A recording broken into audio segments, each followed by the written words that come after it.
Good afternoon, and welcome to Socorro Warrior Baseball Field here in the city of Socorro. This is Ranger Reese, and it is Friday afternoon, a little bit before 3 p.m., and it is time for some Socorro Warrior baseball.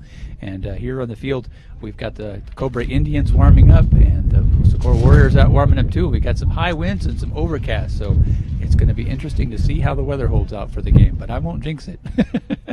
All right, let's get into the national anthem here with Jeanette Otero, and just take a moment in solitude and silence to think about all the sacrifices to keep the individual rights free here in the United States of America, and all the sacrifices we've done for liberty in the good old U.S. of A. Here's Jeanette Otero singing the national anthem to the flags of Socorro. Oh, say, can you see by the dawn's early light what so proudly we hailed at the twilight's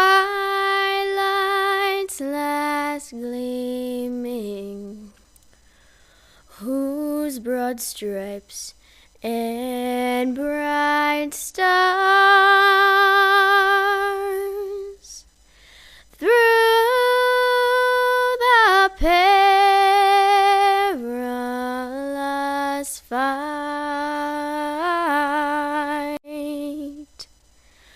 o'er the ramparts we watched were so gallantly streaming, and the rocket's red glare, the bombs bursting in air, gave proof through the night that our flag was still there. Oh, say, does that star-spangled banner yet wave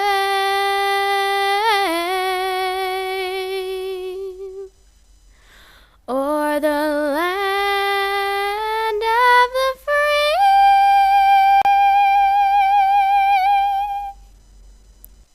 and the home of the brave?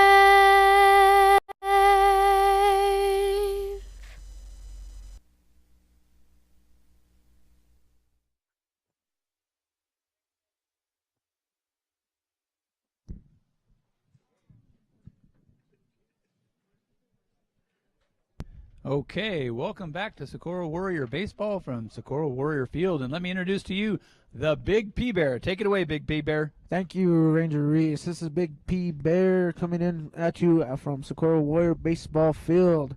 We have the Socorro Warriors hosting the Cobre Indians. Record sits at 6-4 and 2-0 in district, and our Socorro Warriors are 8-4 and 2-0 in district. So this is going to be an exciting matchup today, district matchup for both teams.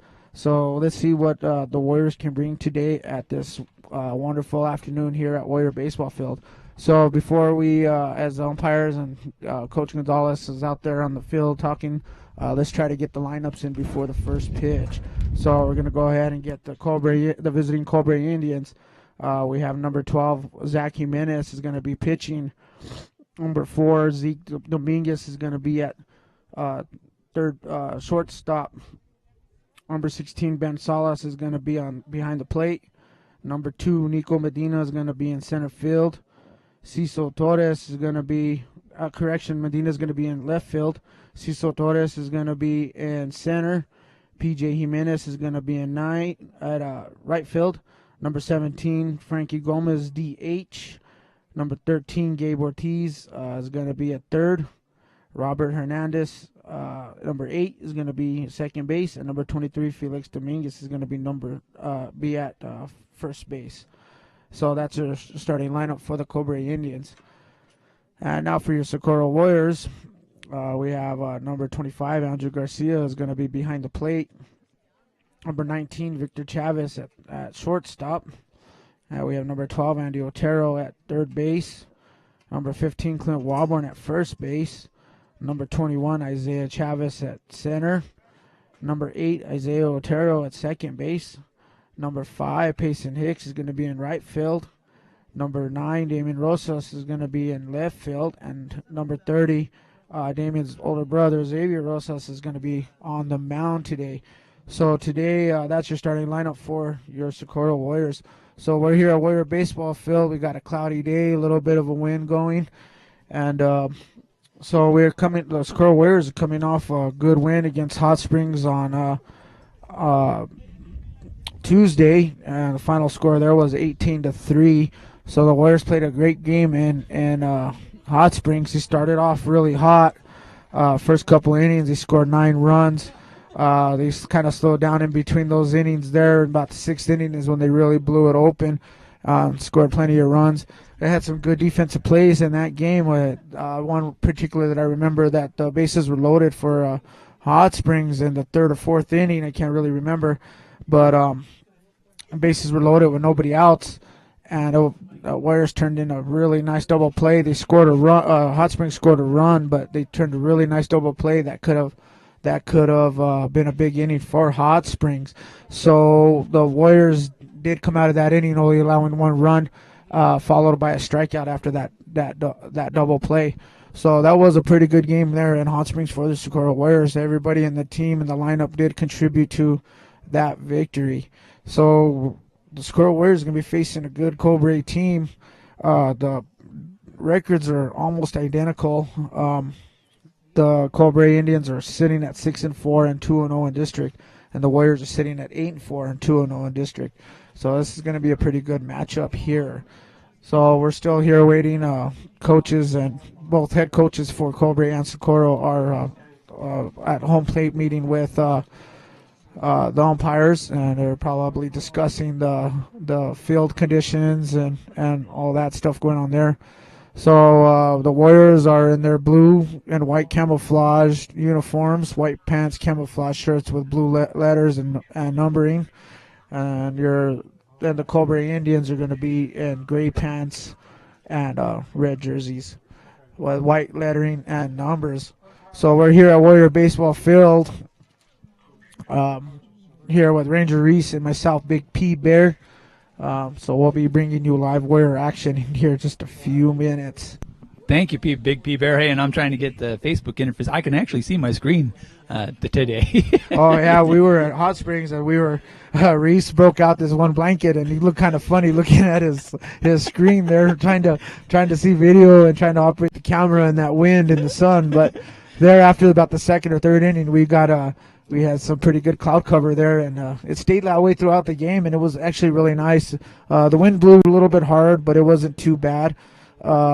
It wasn't as bad as I thought it was going to be, yeah. But it did blow pretty hard. But Socorro did come out with a win, and we did have some fun, and it was a really good game to be out there in Hot Springs. It was a really exciting game. Again, like you said, they started off real strong. Then there was that slowdown period where it was like one run an inning and didn't know what was going to happen. And then they turned it around on the defense when it looked like, Hot Springs Tigers were going to really put some scores on the board.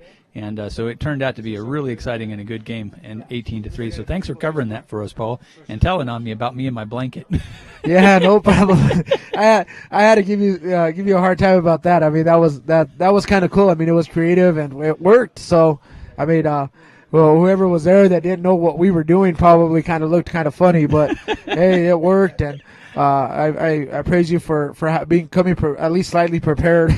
Yeah, exactly. Well, I think next time, like I says, a lot of these fields are new to me, so and I think next time we're definitely going to bring our tent that we have, and that way we know we're prepared for it. So looks like we've got some listeners already tuning in and watching, and I'm going to work on getting their comments on board here. We want to thank all of our listeners for listening with us, and all our supporters who came out and supported us and continue to support us and keep us online. Looks like the Warriors are taking the field, so I'm going to turn it over to you, Paul. You got it. Thank you, Ranger Reese. And the Warriors are taking the field. So here we are at Warrior Baseball Field, live Warrior Baseball. And Xavier Rosas is walking up to the mound, getting ready to take some warm-up pitches. So once again, we have a really nice day here. It's a little chilly, a little breezy, some overcast over us. But looks like we're starting to get a good crowd out here in the beginning, right there in the outfield fence. We have some vehicles parked out there already, and see if they can't tune in to Rio Grande Valley Radio either online or on the Facebook. So maybe they can try to hear some of the game as they watch it as they're out there. We got a lot of people up there on the top of the hill there, getting ready to watch some Warrior baseball, and see if we can't get some people down here down to the field and actually see a good baseball game. Excellent. Yeah. Hey, speaking of Facebook, folks, we're going to be changing things out so that we can see your face and your comments if you're okay with that on a public profile. So we've put together a public profile on Facebook called Ranger Reese, and at our next game we're going to be posting comments from that profile. That way we can see your emoticons and your face and who's actually making these comments, and just make the game a lot more personal, a lot more fun. So if that's something you're into, we've gotten some good poll feedback on that. So we went ahead and did it. We created Ranger Reese profile. So if you Facebook and you look for Ranger Reese, you'll find the profile, and we'll accept your friend invite, and then your comments can be seen with your name during the next game here on Socorro Warrior Baseball. All right, thank you, Ranger Reese, for all that info. And I'm tuning into our Facebook right now, and I do see some people tuning in already early. Rosalind Garcia, thank you. Manny Chavez, Angel Garcia as well. Thank you very much for listening in and tuning in to us. We really appreciate the support. So we're still getting ready here, and it looks like number 12, Zach Jimenez for Cobre Indians is going to be batting here in just a minute. The catcher does coming down, and they get their ritual meeting on the mound with the pitcher and catcher. Okay. So we're ready to roll here at Warrior Baseball Field. Okay, this is Ranger Reese. I'm going to put my mic down, Paul, and focus on this camera. Okay, Ranger, thank you. You're welcome. Thanks, Paul. Okay. So a little chilly day here at Warrior Baseball Field. Chill breeze. Wind blowing from right to left today. So let's see how that works out. So number 12, Zach Jimenez, pitcher for the Cobre Indians, steps into the box. And the first pitch from Xavier Rosas. And it's going to be low. Ball 1-2. Zach Jimenez for the Cobre Indians. Now wind up from Rosas. And that's a foul back. So 1 ball, 1 strike to Jimenez for the Cobre Indians.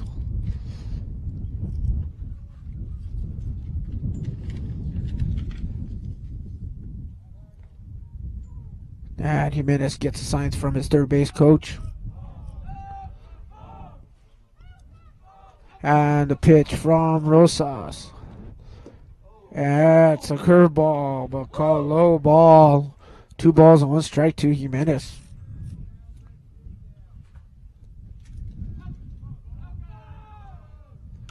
And that's a high pop-up.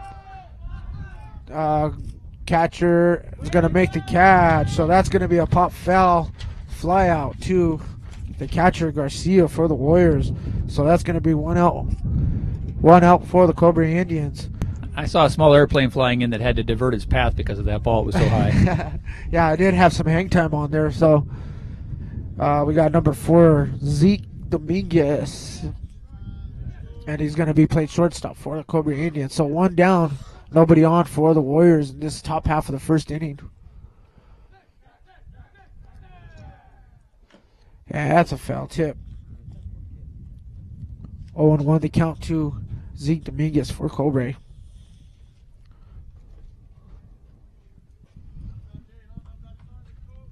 So we've got some chants going on from the Cobre dugout. The 0-1. And that's a bunt to the pitcher. Rosas picks it up And he's going to throw him out. So a bunt attempt by Zeke Dominguez for Cobre. He bunts it straight to the pitcher. Rosas steps off the mound a couple steps and throws him out at first. So we got 2 outs and nobody on at the top of the first inning for the Warriors. And that's going to bring up number 16, Ben Salas, the catcher for the Indians. So a little bit of strategy from Cobre, trying to get something going, trying to get a runner on first, but he bunted it a little bit too hard right up to the pitcher. And that's a ball on the dirt. 1 ball, no strikes to Ben Salas for Cobre.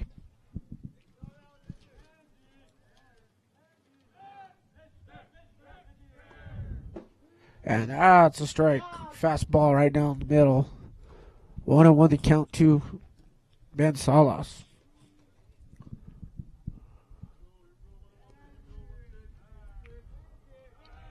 And the 1-1 pitch from Rosas.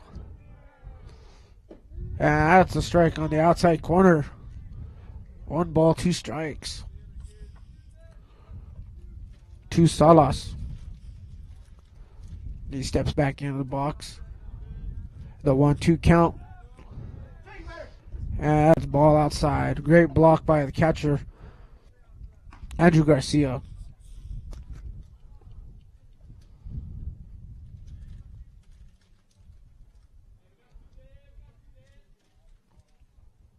The first time we've seen Rosas pitch since the tournament, I believe. So let's see if he's... And he strikes him out, swinging. So Ben Salas for Cobre strikes out, and that was a fastball from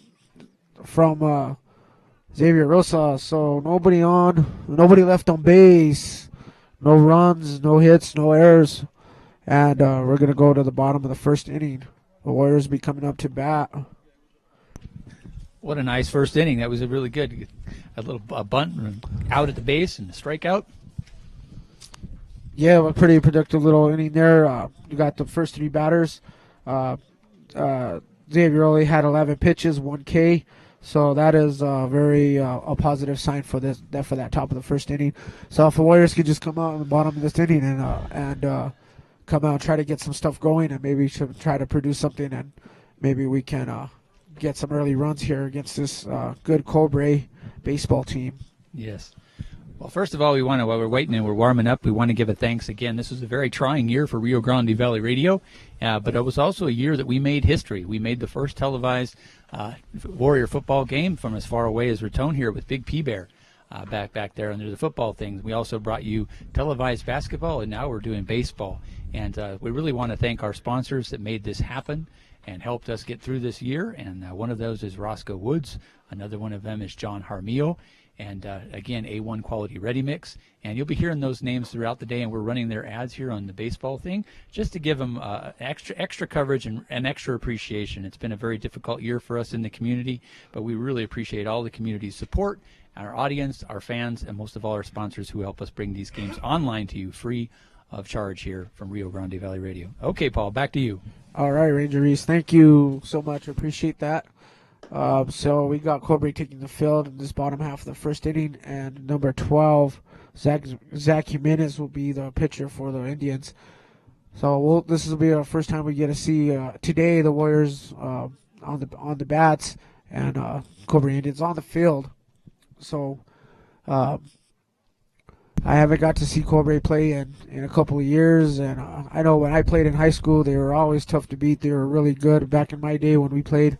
They were always the state champions, or they're always there, and they used to always beat up on us pretty good every year that we played them. So I got some real fun memories against Cobre. So so they're a very fine baseball team, and I think the Warriors can hang with them as long as they just play fundamental good baseball, and I think we'll be okay. So yeah. So you were saying that the Cobre score right now is 6 wins and 4 losses, and is that correct? And then we were 8-4. This year's record, yeah, we're 8-4, 2-0 in district. 2-0 in district. Okay. And Cobre is what in district again? They're 2-0 in district as well. Okay, but they're 6-4 in the season. 6-4 altogether. Yes. Altogether. Okay. Here we go. And the pitch from Jimenez is a high outside. So that's going to be ball 1 to Andrew Garcia.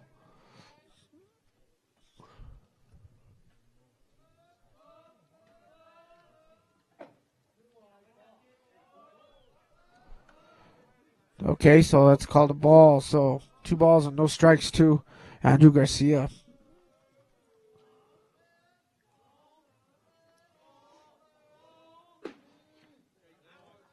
And that's a strike. So the count 2-1 to Andrew Garcia for the Warriors. Give Popeye his spinach. At strike, outside corner.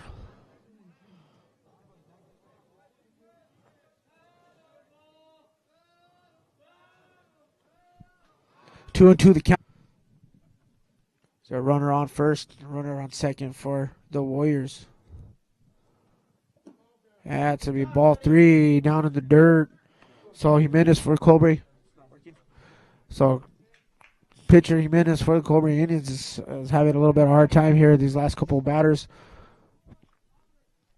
3-1 pitch. And it's called strike on the outside corner. So the count goes to full to Wellborn.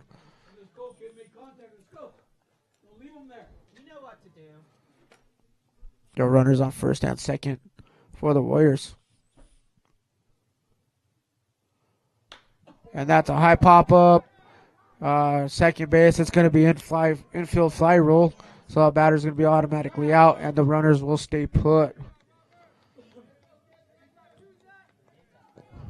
So that's going to bring 2 outs in this bottom half of the first inning. And that's going to bring up number 21, Isaiah Chavez. Isaiah Chavez is playing center field today for the Warriors.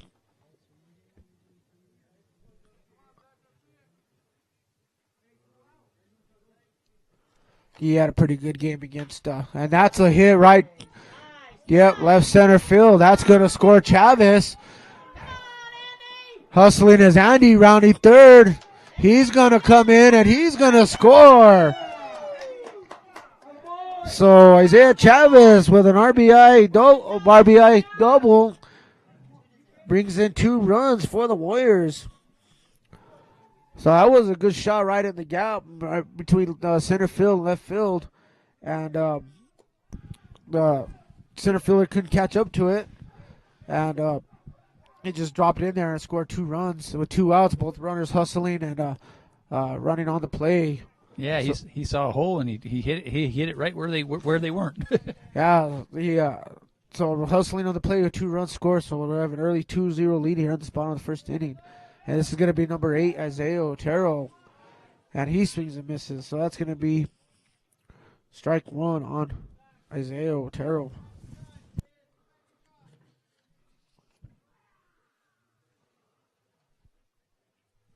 Okay, Reese, we got some people commenting saying that there's difficulties here on our program, so we want to check that.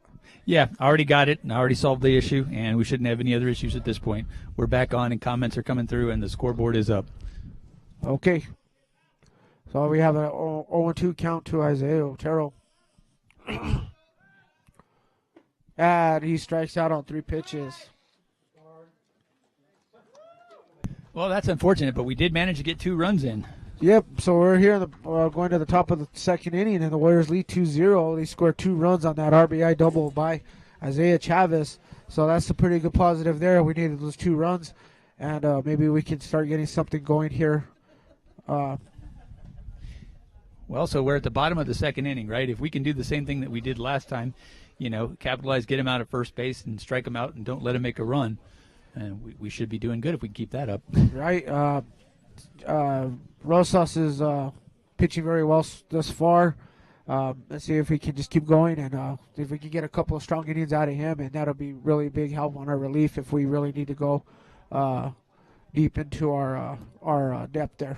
Yeah, so this will definitely be their opportunity if we can keep them shut down in this second inning with Rosas pitching and the teamwork out there in the field. We'll keep that 2-0 lead that we have. Okay, so the Warriors take the field here in the top of the second inning, and they're getting their warm-ups in, and we got Coach Julio Piguero. They're talking with the umpire. Not sure what they're discussing, but they're out there having a discussion, and that's not uncommon for situations like this. They're probably just discussing technique of players or anything like that. So we're ready to go here to start this top of the second inning, and coming down for the throw to second base on a warm-up, and that's going to bring in the infield. So we're getting ready to go here on the top of the second inning. The Warriors lead 2-0 against the Cobre Indians. And leading off this inning for the Cobre Indians is going to be number 2, Nico Medina. He's going to be playing left field for the Indians.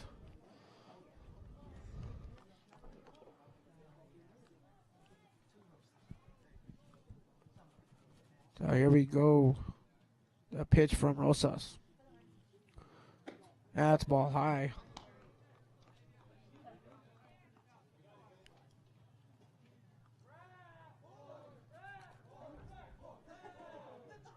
That's ball 2 in the dirt. So those of you who don't know, not familiar with Cobre, that's a little small town there by Silver City called Baird, New Mexico. And they always have put together a pretty good baseball program. And that's going to be fouled back, so the count's going to be 2-1 to Medina. So they were looking probably about almost a 3-hour drive by bus here, so we welcome all their fans here, the parents and the supporters here on a long journey for this baseball game. That's another foul back. So the count's 2-2 to Medina. So we'd like to thank everybody coming out and supporting Warrior Baseball, and thanks everybody to make that trip from Cobre to come down to this wonderful baseball field of Socorro.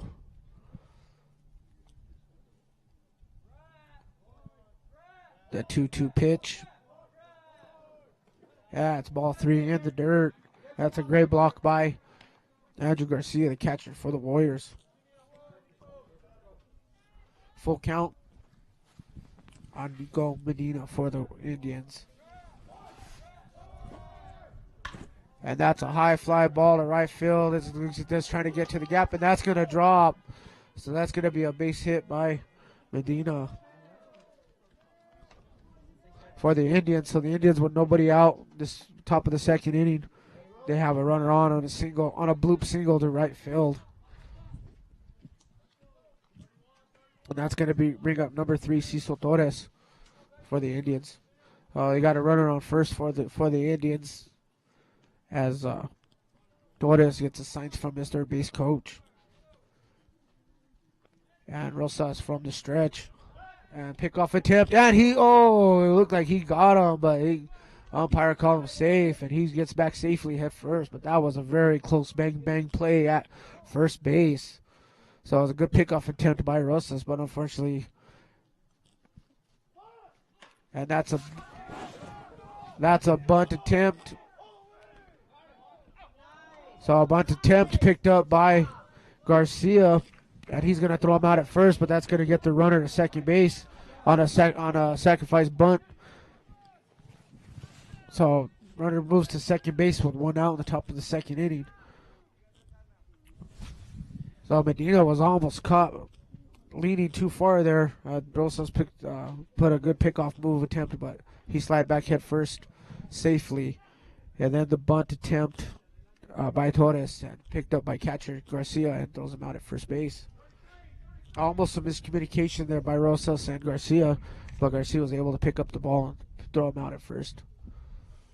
Cobre's got a runner on second base with 1 out, and Rosas from the stretch. And that's a foul back. 0-1 the count to P.J. Jimenez batting for the Indians. Hey, Paul, we are having some technical issues with Facebook. We are streaming live still uninterrupted on a Rio Grande Valley webpage, but I may have to, during the next inning change, break the connection and reestablish it with Facebook. Okay, Reese, thank you for that update. Yeah, my Facebook has frozen as well too. It still shows batters from Socorro, so Right. It is active on our website, but the Facebook link is broke. and that's a high pop foul back right behind the press box here, and that's going to be 1-2 the count too. PJ Jimenez for the Indians playing right field.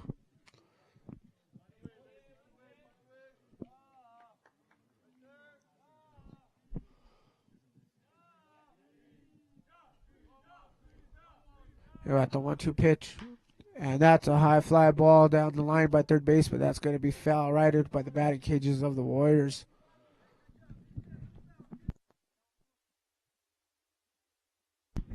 Okay, so the count is 0-2. Correction, I thought it was 1-2, but count is 0-2 to PJ Jimenez for the Cobre Indians. So 1 out, runner on second for the Indians. And the 0-2 pitch by Rosas, and that's another foul back right behind the backstop. So Rosas and Jimenez battling out here on this top of the half of the second inning. Runner on second for Cobre. The outfielder's not playing too deep, playing a little shallow with the wind blowing in a little bit.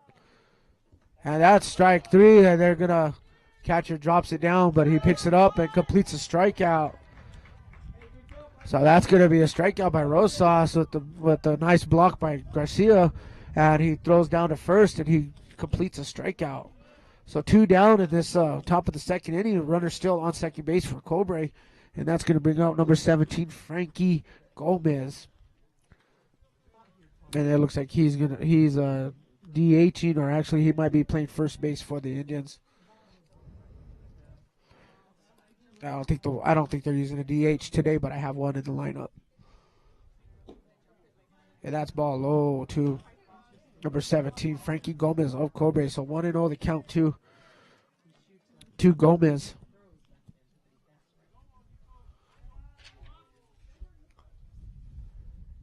And the umpire just called a balk on Rosas. So it's going to put a runner on third base. I didn't really notice anything unusual by Rosas, but okay, the umpire called a balk on Rosas, so it's going to advance the runner to third base. Said he stepped off the rubber as he tried to put his didn't step off the rubber while he tried to put his glove up, so he's going to go for the full windup here on a 1-0 count to Gomez. And the pitch, that's ball outside. 2 balls, no strikes, to Frankie Gomez. So Rosas not worrying about the runner on third. He's going to go for the full windup. And that's going to be a strike call right on the outside corner. So it's going to be 2 balls, 1 strike to Gomez.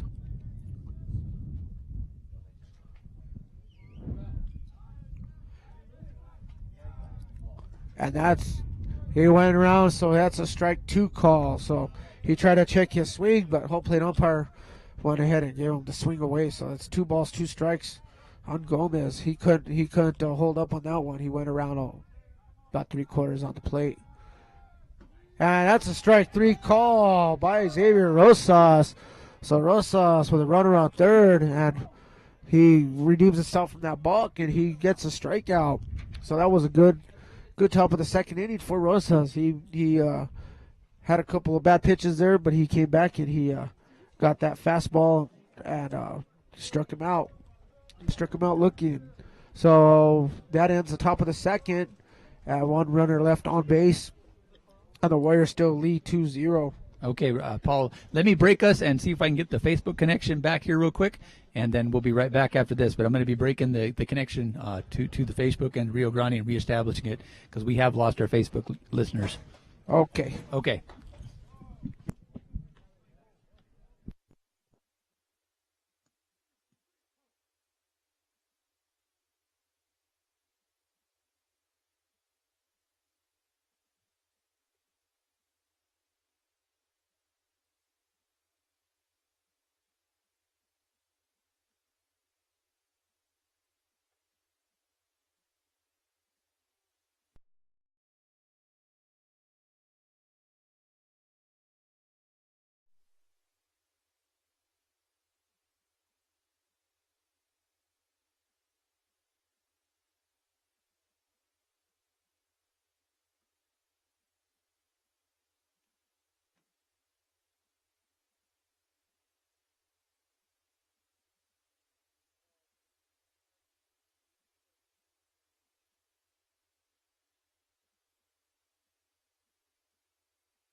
You're there if you want to keep going. We're still streaming live to the RioGrandeValleyRadio.com page, Paul.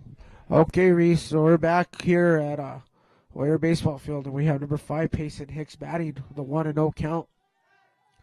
Yeah, that's a swing and a miss. So one ball, 1 strike, 2, Payson Hicks. So the 1-1 pitch to Hicks. That's a swinging strike on the outside corner. So 1 ball, 2 strikes, 2 Payson Hicks. And we get a little bit of chance from the Warrior dugout, trying to get a rally going here. The 1-2 pitch. Ball inside. A little bit of chin music right there for Hicks. So 2 balls, 2 strikes, 2 Payson Hicks.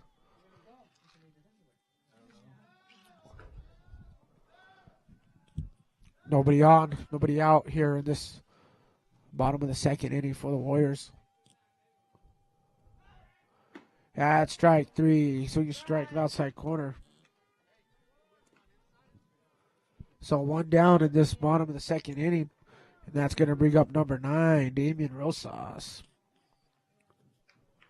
And he's our left fielder today. And he's only a freshman, folks, and he's doing pretty good for the Socorro Warriors. So let's see what he can do today. 1 down, nobody out, nobody on for the Warriors. And that's a swinging strike upstairs. 0-1 the count to Damian Rosas. And that's ball inside, a 1-1 the count. So Damian Rosas struggled a little bit at Hot Springs. He struck out 3 times, but he did get a soft tapper to be able to reach on first base, and then eventually did score a run for the Warriors. And that's a foul backstop. So 1 ball, 2 strikes. So he's on a pitch, but he's just not connecting right now. So I think if he does get a good connection, I think he can probably put one out there somewhere in the outfield. So the 1-2 pitch. And he's caught looking. So that's going to be strike 3 for Rosas. Oh, Pace is back-to-back strikeouts for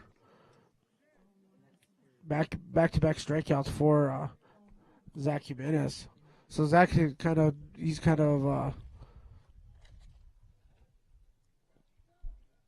up a little bit and kind of found his groove. So we got number 30, Xavier Rosas, batting for the Warriors. So Zach did settle down a little bit this inning, and he's throwing a little bit more precise pitches. Yeah, he got another strike right there on the outside corner. So 0-1 the count to Xavier Rosas.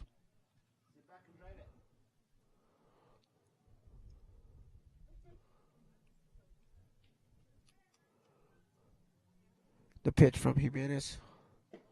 That's ball outside, slow curveball.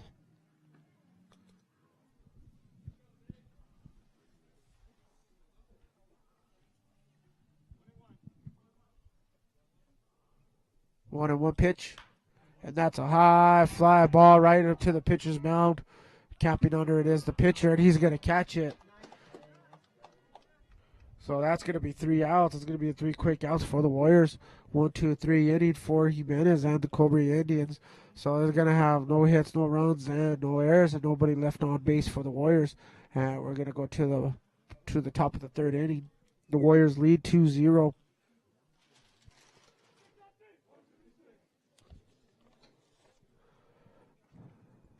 Okay, Paul. I put some links on our page back over to the streams that are actively running. I don't want to break the actively running streams, and I can't seem to get Facebook back up, but we should be streaming live on Facebook, and you should be able to find those links on Facebook to watch it on our RioGrandeValleyRadio.com page.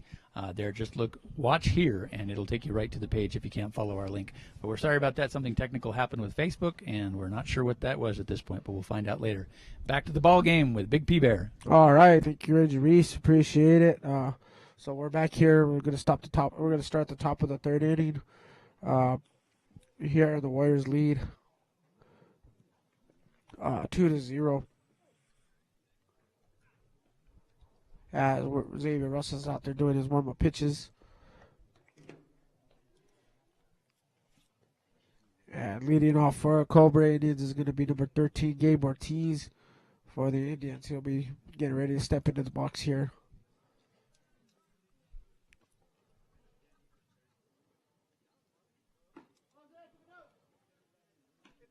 So it's got a chilly day here at Warrior Baseball Field. The wind has died down just a little bit.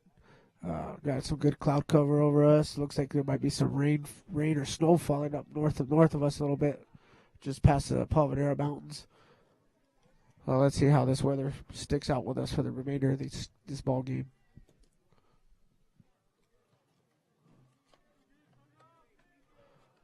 Oh, here we go. We're getting ready to start this top of the third inning. Warriors lead 2-0 against the Cobre Indians.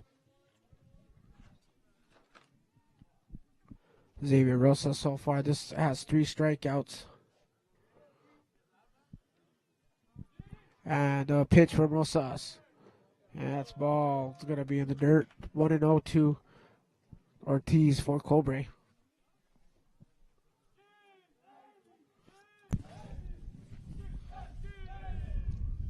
How's that radar working down there? That's going to be ball 2. 2-0 the count to Ortiz. I can't run it, Reese. I'm not sure. Okay.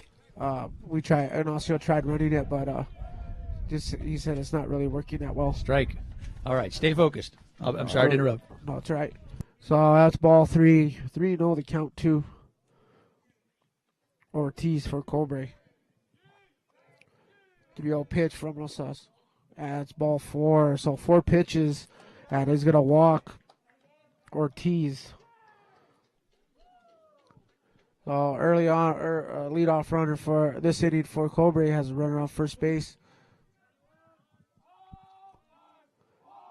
And we got number 8, Robert Hernandez, batting for the Cobre Indians. And that's a sweet strike. 1-1 to count.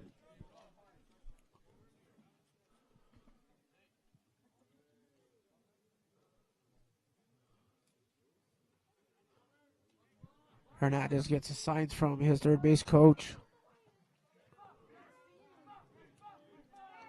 And he shows bunt, and he's going to bunt it down the third base line.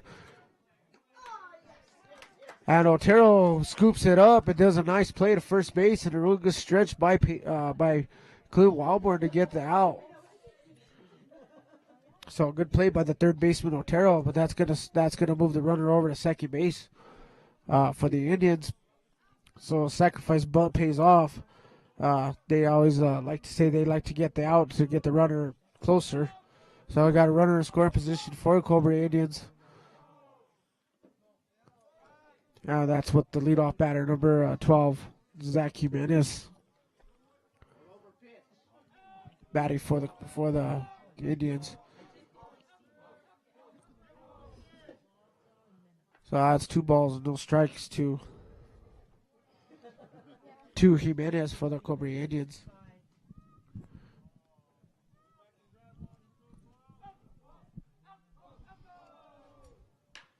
And that's going to be a bloop base hit right in left field. And that's going to be a base hit single for Jimenez, which brings the runner to third base. So Cobre Indians has got something going here in the top half of the third inning. Runner on first and runner on third base, runner on the corners. 1 down, Warriors lead 2-0. That's going to bring up number 4, Zeke Dominguez, shortstop for the Cobre Indians.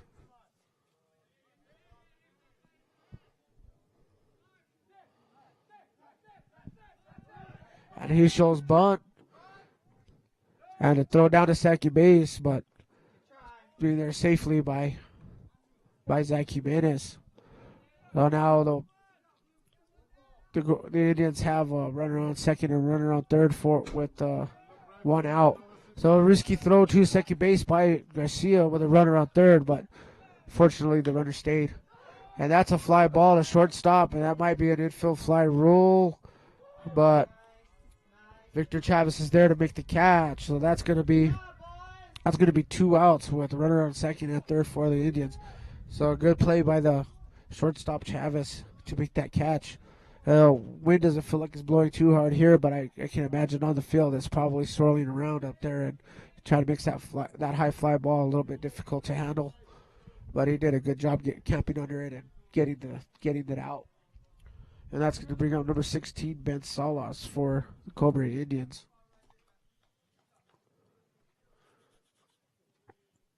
I'm going to have a courtesy runner coming in for Jimenez. And that's going to be number 7, Diego Rodriguez for the Indians. So Rodriguez will be at second base.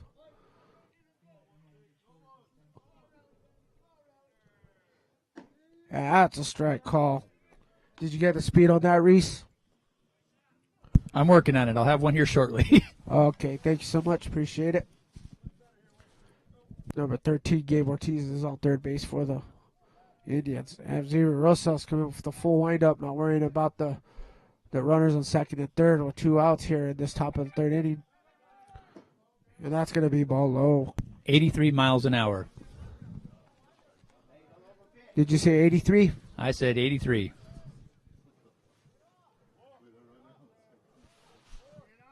Okay. The pitch from Rosas.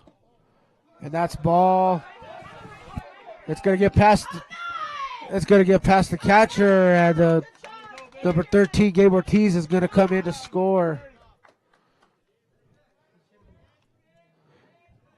So that was another bang play from Garcia to Rosas on the play at home, but the umpire called him safe, and he looked like he was out. But I'm up here, they're down there, so they make the calls. So that's going to score a run for Cobre Indians. And the score is going to be 2-1 in this top of the third inning. The runner advances to third base on that pass ball. And that's going to be ball high. 3 balls and 1 strike to number 16, Ben Salas. And that's another pass ball, and that's going to score another run.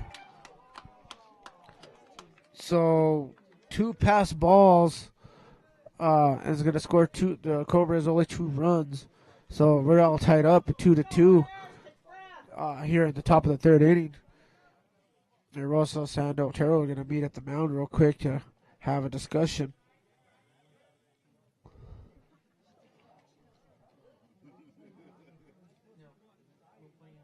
That's going to bring up number 2, Nico Medina for the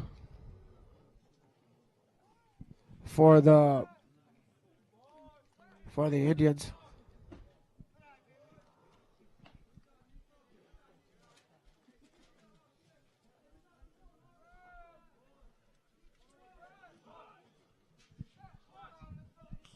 So we're going to runner on first. That's a foul back. The count's going to be 1-1.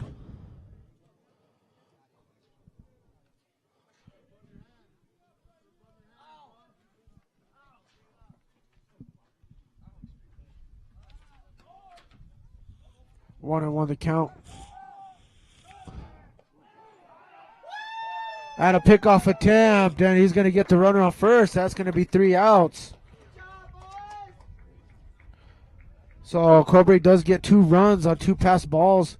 So the score going into the bottom of the third inning is going to be 2 Warriors 2, Indians 2. And Reese, let's go to a quick commercial break, and we'll be right back after these messages. Is your electric system bare, outlets not in the right place, faulty wiring? Give Gresley Electric a call. License number 83421. Residential, commercial upgrades, mobile home, additions, remodeling, troubleshooting, trenching services. When you can't bear your electrical troubles anymore, give Grizzly Electric a call at 505-835-9562. And Socorro Warrior fan Carlos wants to say, Go Warriors from Grizzly Electric. Is your electric... Come on down to that barbershop where everybody's treated like family. It's your one-stop barbershop where you can come in, get your women's cut, get your men's, get your kids. Come in, feel like family. We'll treat you like family, all in one spot. A fresh shave, a fresh cut, razor fades, all at a good price. We work for the community. Seniors, veterans, first responders, we appreciate all you guys, and We hope to see you here at that barbershop. It's your one-stop barbershop. Come on down to that barbershop. Have a seat, buddy. That barbershop open every day at 9 a.m. at 102 Baca Street. Call 575-418-5258. Hi, I'm Lindsay Lopez. Okay, welcome back to Warrior Sports with the Big P Bear on Rio Grande Valley Radio Online. All right, thank you, Reese. And we're back here at Warrior Baseball Field with the Cobre Indians taking the field this bottom of the third inning. So it looks like we got a fairly decent crowd here. Got some new faces that I haven't seen in the last couple of home games, and maybe they just decided to come down to check out the game instead of sitting in their vehicles. But yeah, it doesn't look like a too bad crowd out here, and watching a really good baseball game thus far. Yeah, it has. That was good by some good play by Cobre, and it was unfortunately they were able to close that 2-0 gap, and now we're tied. But yeah, I would agree. There's some really good sportsmanship and some really good playing going on. Okay, that's going to bring up number 25, Andrew Garcia for the Warriors. That's bottom of the third inning. They'll see if the Warriors can get something going here in this inning and try to get a rally going to try to get a couple of runs back on the board. Maybe Garcia can make up for those two pass balls. They're difficult pitches to handle when they're pitched low like that in the dirt. So,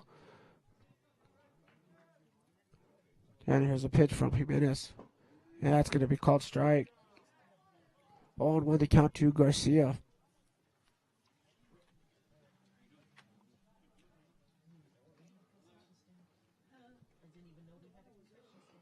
And that's a swing and a miss. 0-2 to Garcia. So Jimenez got a little bit of heat on that one. Was able to get it past Garcia. So 0-2 pitch. And that's going to be ball outside. 1 ball, 2 strikes to Garcia.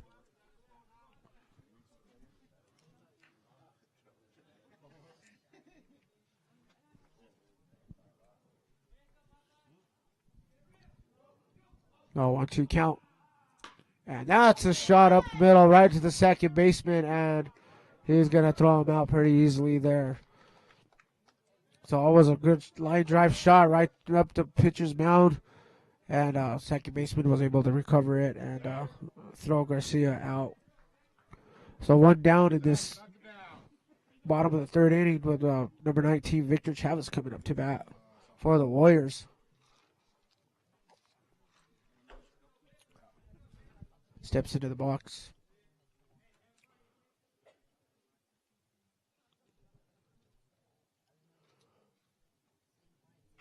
And that's a bunt attempt. This goes down the right field line, and pitcher's gonna pick it up and throw him out at first. So Victor Chavez with a bunt attempt.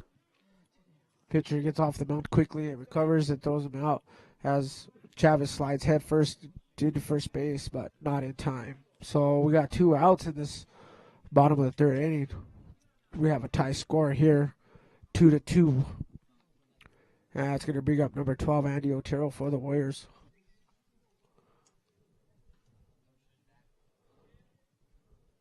And that's a shot to right field. That's going to find, oh, what a nice play by the right fielder. He just threw his glove out there and made a diving catch. That ball looked like it was headed to the gap, and right fielder got lucky there and made that catch. That was P.J. Jimenez, number 10 for Cobre.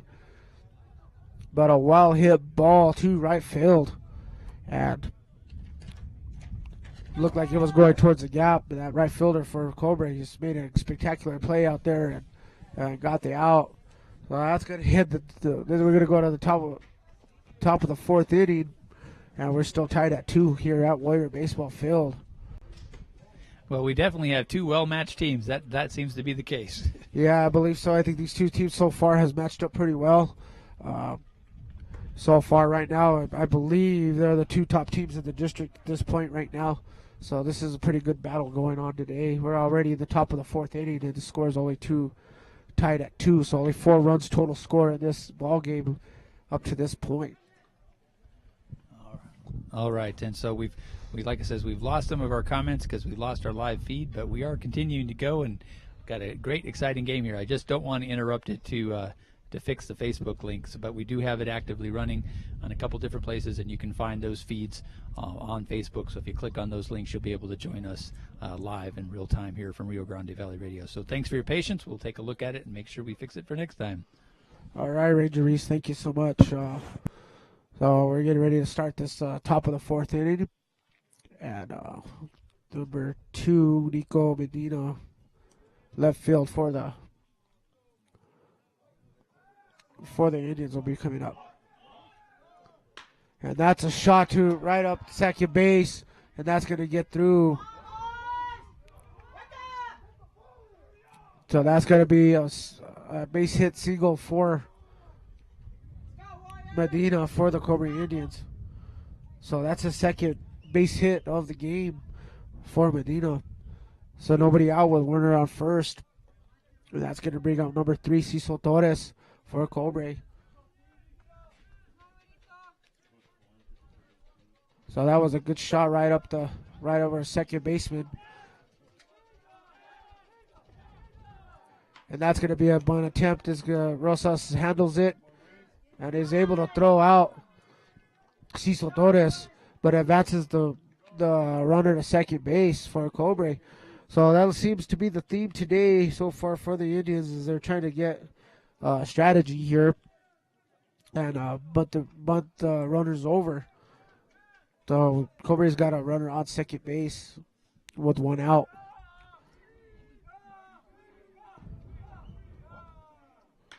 And that's going to be a fly ball towards third base. And Otero camps under Victor Chavez, calls everybody off, and he's going to make the play. Nobody covering third base. And the runner's going to advance from second to third. So everybody retrieving for that fly ball. I believe that would have been the pitcher's responsibility to be covering the bag. Third baseman, shortstop, and their left fielder coming in to counter that ball, but somebody should have been covering third, and that would have been the pitcher's responsibility to be there. But I think the excitement of the play got everybody going. So, but a very good defensive play by Victor Chavez, who came all the way from shortstop to make that play down the third base line. And very good heads-up plays by everybody backing off, as Victor Chavez did call everybody off. So we got a quick little meeting here at the mound. Wellborn, Garcia, and Rosas. Everybody goes back to their respective positions. And number 17, Frankie Gomez, is going to be batting for the Cobre Indians. So Cobre's got a chance to take the lead here in this top half of the fourth inning with a runner on third base. And there's a ball hit to shortstop, picked up by Chavez. He's going to throw him out. So that was another good defensive play by Victor Chavez. So that's going to end that inning. And we're going to go to the bottom of the fourth inning. And nobody scored on that one for Cobre. 1 left on base. And we're still tied at 2. So some miscommunication almost there at third base. But nobody covered the bag at third. But nobody hurt because nobody scored a run on that one for Cobre.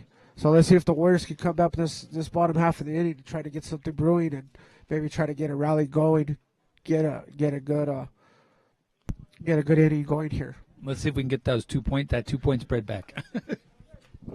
Yeah, it'd be nice. It'd be nicer if we could even get more, but we'll take as this game is the way this game is going right now. We'll take any little run as we can every little bit. So it looks like it might come down to a tight game. We may even be looking at a 1-2 run game difference here. So it's just going to be the battle of who can get on base and who can move the runners over. That pitching is going to come down to it too. You got to have some good pitching. This just goes to show that last inning that Xavier Rosas had those 2 wild pitches that scored those 2 runs. 2 bang plays there at home plate though. But it's going to come down to that. And, I think it's like you were saying earlier when you were seeing him, sacrifice the bunt to get the guy to second base, and just try to get somebody on third to make that run. Whatever. Yeah, it takes. I think Cobre's got a good strategy going there, knowing that it was going to be a tight game. So any little bit will help try to get that runner over. So so far, So far, they really haven't succeeded. They have succeeded in that, but they're just having trouble getting those runners over. That's good for both teams. So, okay, so Clinton Wellborn will be leading off this bottom half of the fourth inning. He had a fly out his last time at bat, and we got Jimenez still pitching for the Indians. And that's a high fly ball to left field. That's going to get by everybody, and that's a home run. Clinton Wellborn just hit a home run. That's a solo home run for Clinton Wellborn. So as he rounds the bases, that ball just sailed, and it was gone by the crack of the bat. He just a deep fly ball. And all his teammates come out of home plate to congratulate him. So that's the first home run we've seen here at Warrior Baseball Field, or so far that I've seen. But that ball flew right into left field, between left and center field, and it just kept going. I don't know if the wind had any part of that, but it didn't matter. He hit it hard, he hit it good, and it was just a beautiful swing. So it made a beautiful crack up here. That's for darn sure. Yeah, it did. It was a really nice hit, and he put that ball. I've seen the guy going to retrieve the ball now, and he. Wellborn put it up over there where the SHS logo is up there. I think he was going for that Go Warrior baseball sign out there. Yeah, he can't find it. It's an Easter egg hunt out there. Okay, look, now he found the ball out there. So, yeah, that was a good. I believe left field in this park is 315 down the line. So he may have hit that ball 330, 340, maybe easy. So we'll have to get a good measurement on that and check that out. So we got Isaiah Chavez coming up to bat for the Warriors. And that's a strike. 2 balls, 1 strike, to Chavez. So everybody got real riled up here on that hit and got everybody excited. The Warriors lead 3-0 on a 3-2 on a Clint Wellborn solo home run. And that's going to be a fly ball to shallow right field. And that's going to be a diving miss by the right fielder. And that's going to put Isaiah Chavez at second base on a double as he slides in there. So, like I said, Ranger Reese, the Warriors is starting to get some brewing here in this inning. It's what we really needed. So we got number 8, Isaiah Otero, coming up to bat for the Warriors as Victor Chavez takes back his base at second base as he's turning in his batting gloves to the dugout. So going back to that home run, we're gonna try to get that measurement and see what the dimension on that is. If anybody can find that out for us, that'd be great. And there's a bunt foul to third base side. So Otero was trying to use a little bit of strategy what Cobre was using earlier, is trying to bunt that runner over, which with no outs in this inning so far with the Warriors leading 3-2, that wouldn't be a bad idea. So speedy Victor Chavez on second base. He has some wheels. He can take off if anything is hit hard or anything like that and maybe make something happen. And that's a shot right down third base line, but foul. So Otero's hitting that ball pretty hard, but he's just not getting it into fair territory. So no balls and 2 strikes to Otero. Jimenez pitching from the stretch. Warriors lead 3-2 against the Cobre Indians here in the bottom of the 4th inning. And that's going to be ball in the dirt. That's going to get by the side of the catcher. And that's going to advance the runner to third. So Victor Chavez on third base for the Warriors. Nobody out. Isaiah Otero on 1 count. So we're getting excited here at Warrior Baseball Field with something brewing going on over here at Warrior Baseball. The 1-2 count. And that's a shot down up the shortstop, and that's going to bring in Chavez. So the Warriors score 2 runs in this inning and now lead 4-0. Nobody out. Runner on first. It's 4-2. 4-2, a correction. Thank you, Ranger Reese. I'm getting a little excited over here.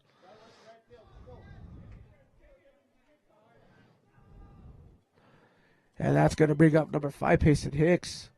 And there's going to be a meeting here on the mound. Coach from Cobre is going to come out and talk to his pitcher at his infield.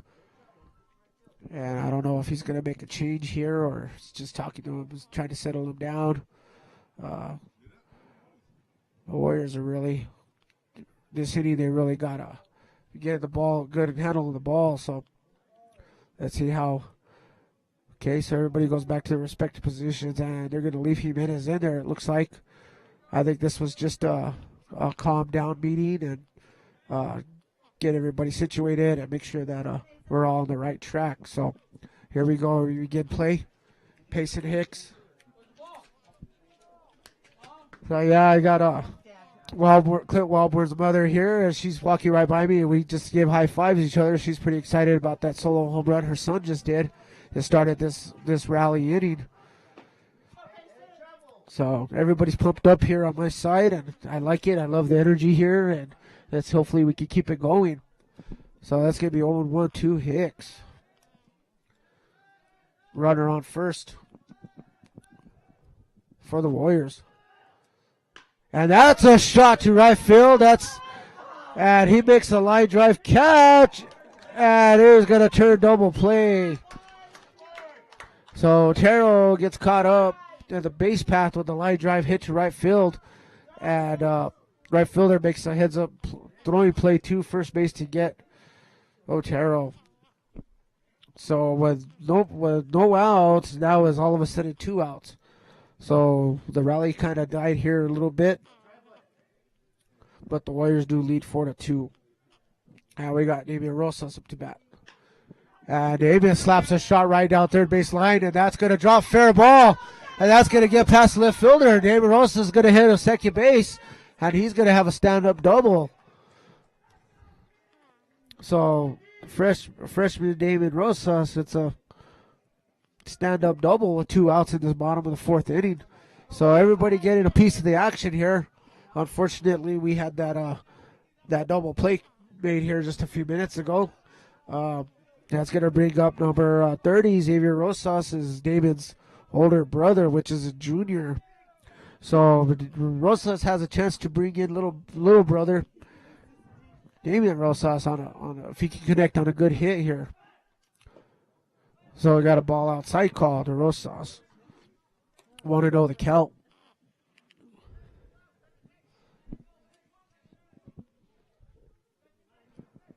So 1-0 pitch to Rosas. And that's going to be ball in the dirt. Nice block by the catcher. Number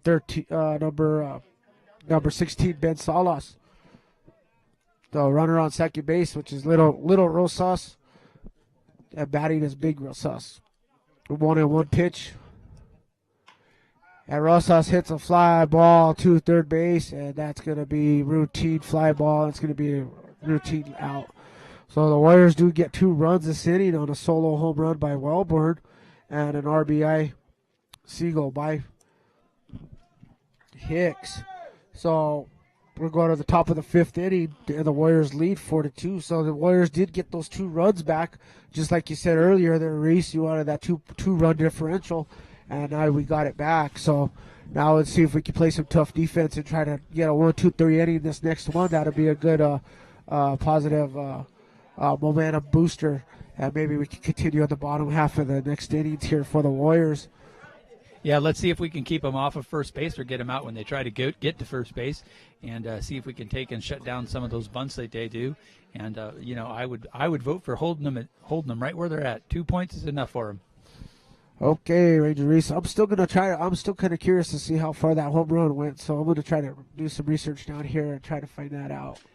The idea is I don't see any yardage or footage mark. No, usually there's signs on the fence post or something there. Okay, I see one sign on the lamp, but let me see. Do we got a chance to take a break? Okay, let's take a quick one there, Reese. We just want to thank our sponsors that help us bring this game to you through broadband and all the technology that brings live Warrior baseball, basketball, and football action to you from Rio Grande Valley Radio. Here is Head Start's Lindsay Lopez. Hi, I'm Lindsay Lopez. I'm Center Director here for the Socorro Head Start. We are an early childhood education provider, and we provide preschool services to children ages 3 to 5 years old. In addition to education services, we provide services for families and parents, free transportation, free health checks and developmental screens, and much more. We'd love for you to stop by for a tour or call with any questions at 575-835-0008. Together, may we give our children the roots to grow and the wings to fly. Good friends, good food, and good time. Welcome back to Warrior Sports on Rio Grande Valley Radio with Big P Bear.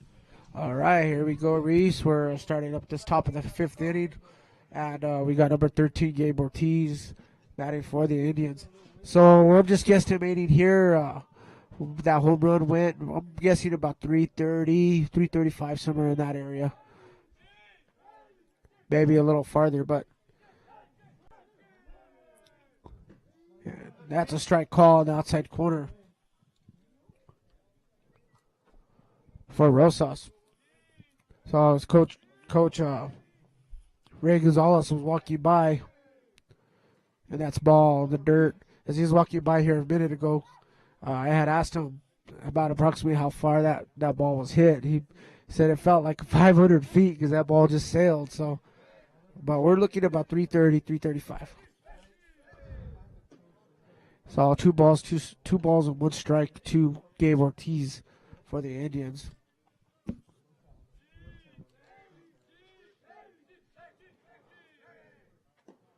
That's ball low. 3-1 to count.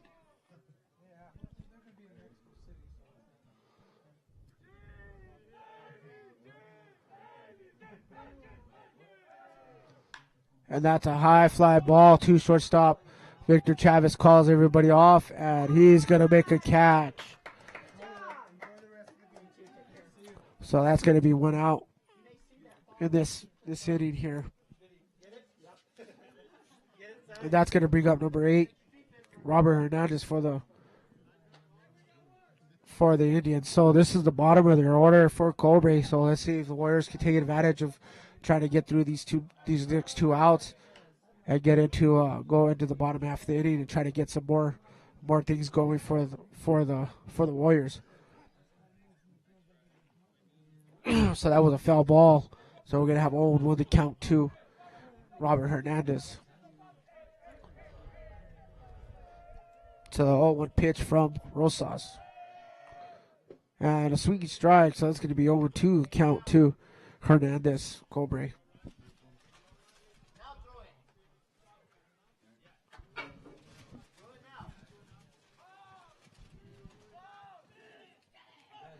Rosas shaking off a couple of pitches, finds the one he likes. And that's going to be ball outside, so 1 ball, 2 strikes to Hernandez. So it's starting to get a little bit cold over here at Warrior Baseball Field. The temperature's dropped a few degrees down already. Some of the Cobre fans are bundling up here. Baseball, we don't cry. No, we don't cry in baseball, though. There's no crying in baseball. We love baseball. So 1-2 the count still for Hernandez as he fouls one back. Umpire, third base coach for Cobre is going to meet real quick and see what's going on here. We'll take a second here to see what discussion there might be going on here.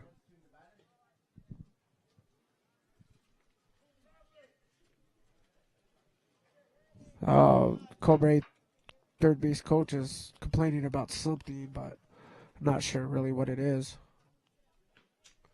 The temperature, the weather. No, it brings out the coaching from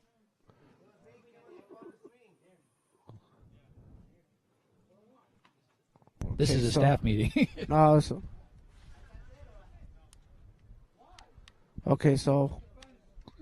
something about a fan interference, I guess, over here by our side.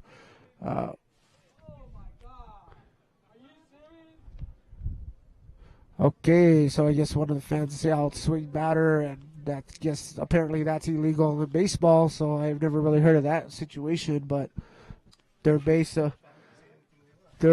coach complained, and umpire came out and discussed it with the coaching staff for the Warriors.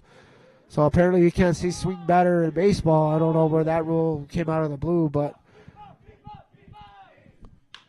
and that's going to be a fly ball to shortstop, and Victor Chavez is going to catch that on a good play, so that's going to be the second out.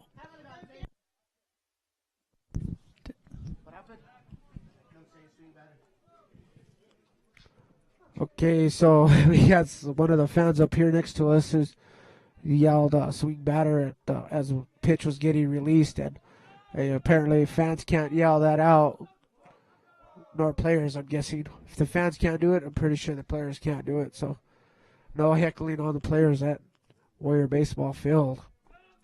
So we got 1-0 the count to Jimenez, and that's going to be a foul, so 1 ball, 1 strike. So we'll have to chase off Heckle and Jekyll.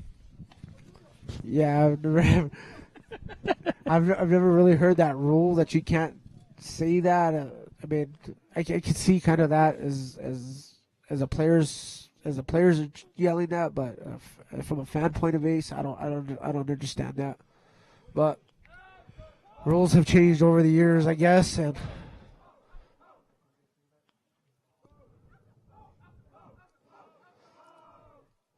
that's ball way behind the batter, so 2 balls and no strikes. 2 balls and 2 strikes, correction. But the Cobre dugout is chanting all through the whole pitch, too, so I'm not sure why that was called. So 3 balls, 2 strikes. So we got 2 outs. It's top of the 5th inning. Nobody on for the Cobre Indians. And 2 out. Warriors lead 4-2. And that's a shot to left field, and that's going to drop for a base hit. And David Rosas picks it up and throws it back in. So pitcher Jimenez for the Indians gets a base hit single. So that's going to put a runner on first base for the Indians. And that's going to bring up number 4, Zeke Dominguez, for the Indians.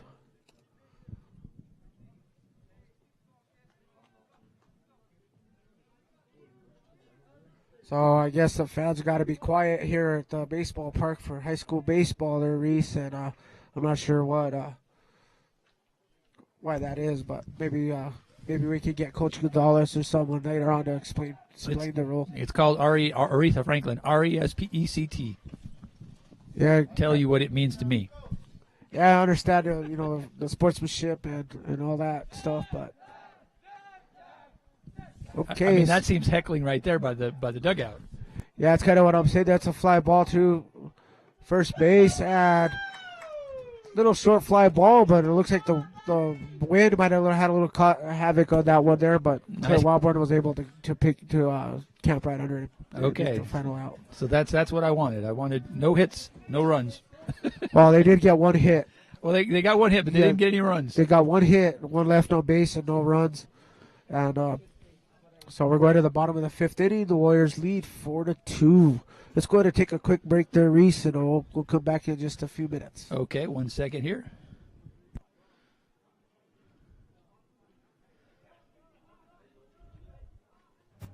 Good friends, good food, and good times. That's Yo Mama's, the perfect combination of upscale and casual food, whether you're just grabbing a bite with coworkers or dining out with family and friends.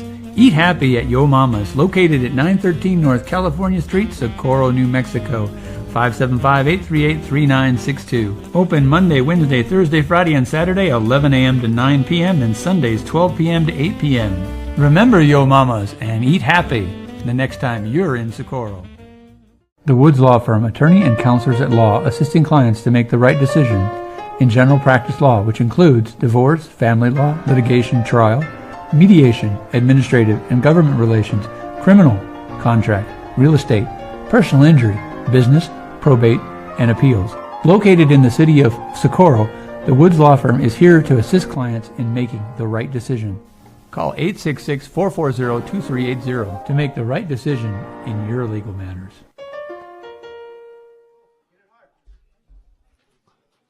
Okay, welcome back to Socorro Warrior Baseball Field here. And again, a big thanks to all of our sponsors who made this 2018-2019 Socorro Warrior sports season possible, and to all of our volunteers through this very difficult time. We were able to make history and bring televised broadcast of Warrior sports games online with Kenny G, Big P Bear, the ref, Ranger Reese, Gary Jaramillo on camera, Tequila, and Devin. And Big P Bear, it's back to you now. All right, thank you, Ranger Reese. We're back here starting the bottom of the 5th inning, and And we got Popeye Garcia leading off for the Warriors. Ball low. So Zach Jimenez for the Cobre Indians is still pitching for them. And we got Popeye leading off. 1-0 the count so far too. Popeye. Yeah, it's going to be a call strike outside corner.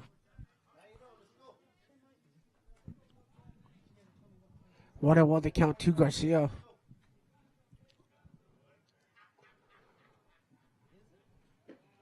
Yeah, that's going to be ball outside. 2 balls, 1 strike on a slow curveball.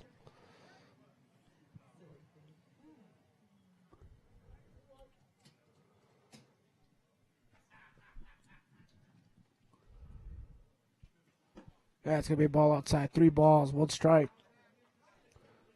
To Andrew Popeye Garcia.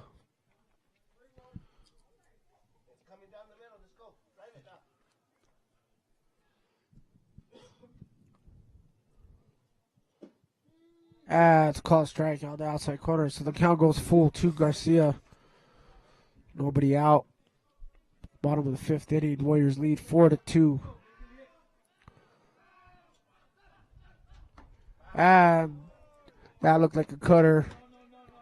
And swings and misses. Popeye, a little bit of frustration, slams his bat to the ground, knowing that he swung at a bad pitch. But it's okay. It's all right. We'll shake it off. We'll get him next time. So 1 out in this bottom of the 5th inning. That's going to bring up number 19, Victor Chavez. Warriors lead 4-2. And that's a foul back right behind the Prickly Pears got it. prickly pears, what Reese likes to say out there.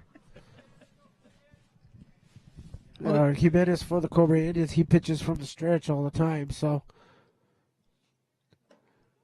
he doesn't go from the full windup. That's going to be ball high. Yeah, he's got pretty good form out there, but kind of unusual to see him pitching from the stretch. And that's a swinging strike. 1 ball and 2 strikes to Chavez.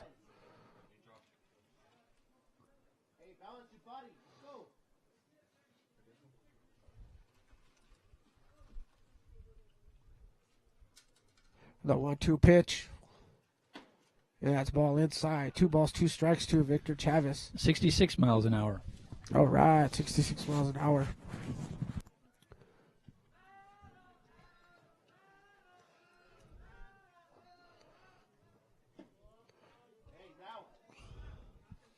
And that's going to be ball outside, so that's going to be a full count.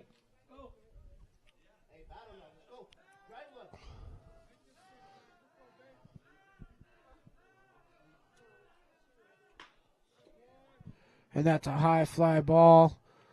Left field, that's going to drop into left field, between left field and center field. And Victor Chavez is going to be in second base with a stand-up double with 1 out. And that's going to bring up number 12, Andy Otero.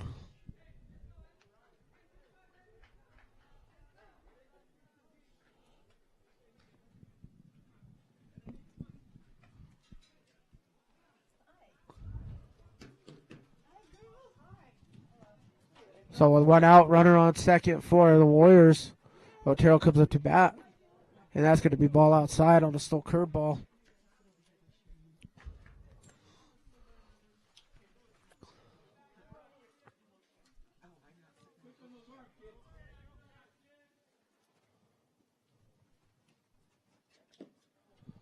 That's going to be ball outside.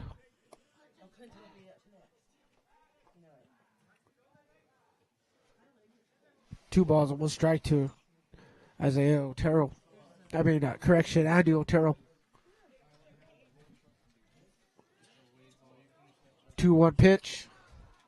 Ball outside. 3 balls, 1 strike. 2 balls, 1 strike. Kind of hard to see the umpire's fingers as we through these chain link fence back here. So 2-1 to count to Otero. Runner leads off from second. It's a slow change-up curveball, whatever it was, but it looked nasty there. So it's going to be 2 balls and 2 strikes to Otero.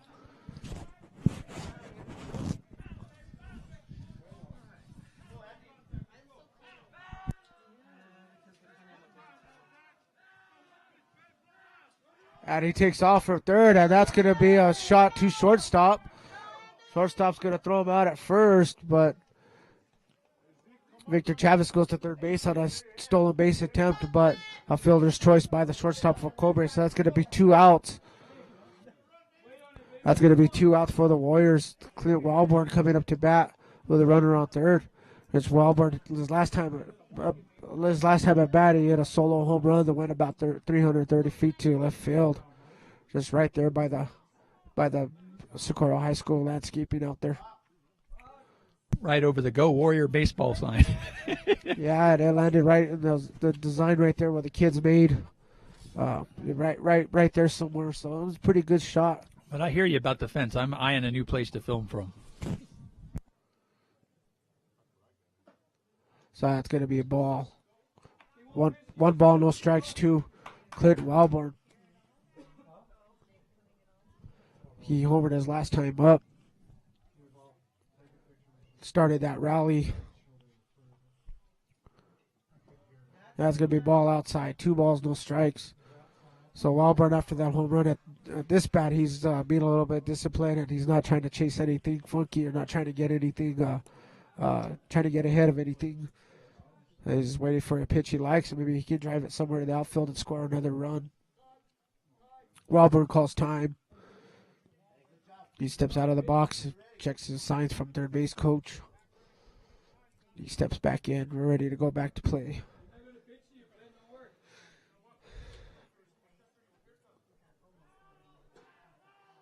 And that's a line drive shot. That's going to fall into left center field. And that's going to be an RBI single by Wellborn. So that's going to bring in Chavez. And the Warriors lead now 5-2. The Clint Wellborn, the blue wrecking crew over here. Big blue wrecking crew for the Warriors so far this game. So that's going to be number 21, Isaiah Chavez, coming up to bat. 2 outs, runner on first. Warriors lead 5-2. And the RBI single by Wellborn.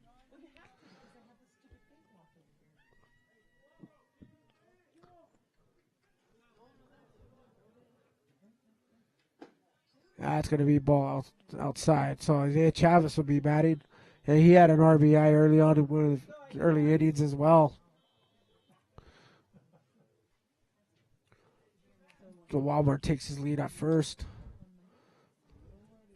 And a swinging strike by Isaiah Chavez.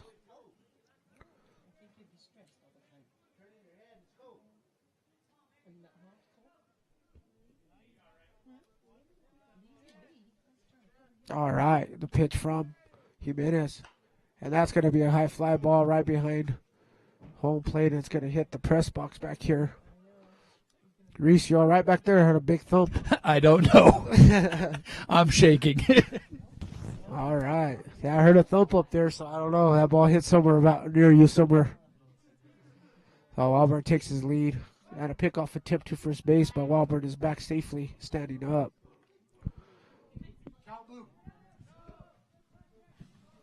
One ball, 2 strikes to Chavez.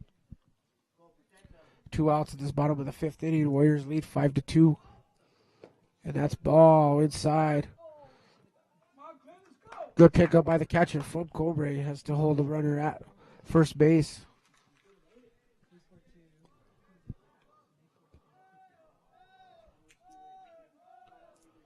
Robert steps off, takes his lead. Chavez digs in. And that's going to be a slow tapper to shortstop. He can't handle it. And everybody's going to be safe. So that's going to be a fielding error on the shortstop of Cobre. With Isaiah Chavez's speed, he beats it right down the line. And with 2 outs, Wellborn was going on the crack of the bat, and they're there safely at second base. So the shortstop just couldn't handle the ball. But so the Warriors have a runner on first and a runner on second. And Isaiah Otero coming up to bat for the Warriors. Warriors lead 5-2. Bottom of the 5th inning. They got something going on here. If they can get a 2-out rally, try to get some more going here. And that's ball outside. 1 ball, no strikes, 2-0 Otero. Wildborn at second, Chavez at first. Both runners have very good speed. They're running on the crack of the bat. And that's going to be a fly ball right behind home plate. And the catcher's not going to be able to make the catch. He's going to slid on the dirt there, and ball fell right between the pitcher and the catcher for Cobre. So Isaiah Otero has new life. 1-1 to count. So he gets another chance here.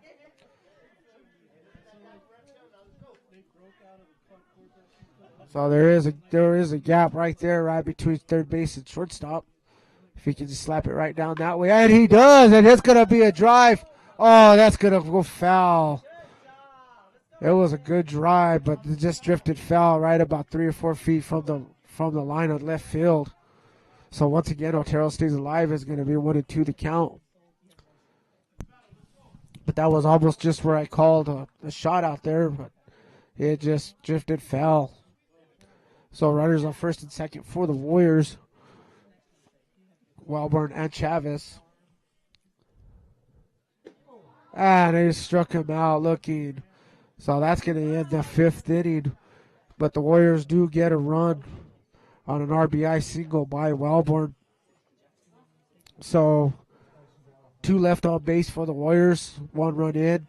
Warriors lead 5-2 going to the top of the 6th inning. Okay, let's take a commercial break, Paul. Okay. Hello, this is Megan Aguilar with A1 Quality Ready Mix here in Socorro, and we would like to wish the Warriors good luck. Go Big Blue Wrecking Crew. A1 Quality Ready Mix. 3 generations strong in Socorro.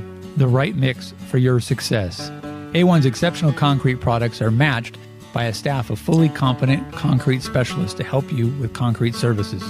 We take care of your concrete products and service needs from the heart of New Mexico in Socorro with cutting-edge equipment, superb supplies, and competent concrete specialists. Together, your construction project is guaranteed to be a success. Please visit our website at A1 Concrete Mix to learn more about all the products and services we provide. Talk to our concrete specialist today at 575-835-2417 and make your next concrete project a success with A1 Quality Ready Mix on your team.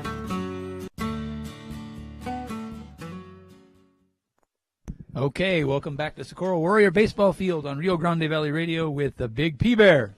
All right, Ranger East, thank you so much. So we're going to start this top half of the 6th inning. We got Xavier Rosa still pitching for the Warriors. And we have number 16, Ben Salas for Cobre coming up to lead off. Third base coach Hustle's now in his position there at third base coach line. The Warriors lead 5-2, top of the 6th inning.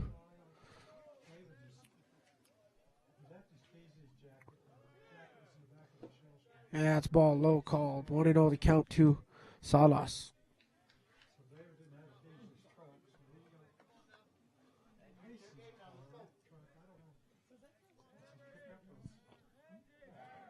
Rosas in the windup. And that's going to be a ball hit to second base, but it's going to get through, go into right field. So that's going to be a base hit for Salas. So nobody out. 1 runner on first for the Cobre Indians. Warriors lead 5-2, top of the 6th inning. So a pretty tight ball game so far here. Warriors up by 3 runs in the 6th inning late here.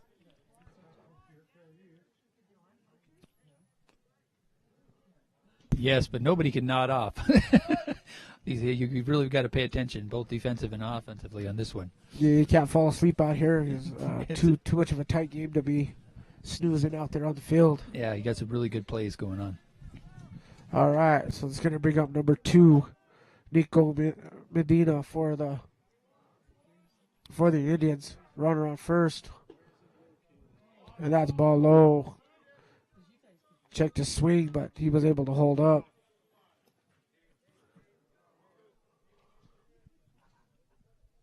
Want to know the count to Medina. Runner on first, takes a lead. Has ball low. 2-0 the count. And that was a 72-mile pitch by Rosa. 72-mile-an-hour pitch. Correct. All right.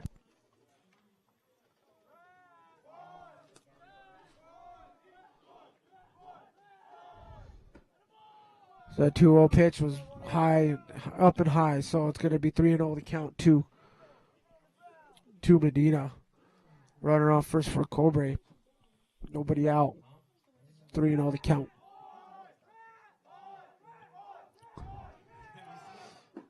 And that's a strike call. 3 balls, 1 strike to Medina.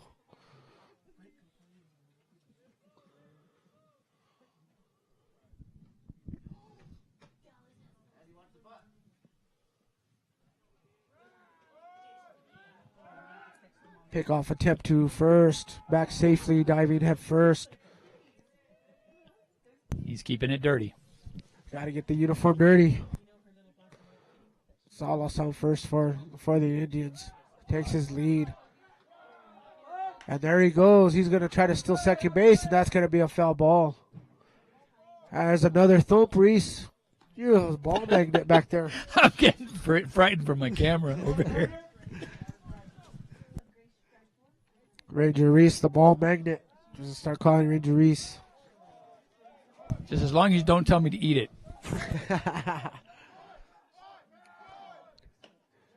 And that's going to be ball 4. Gets passed by the catcher, but runners will advance anyway.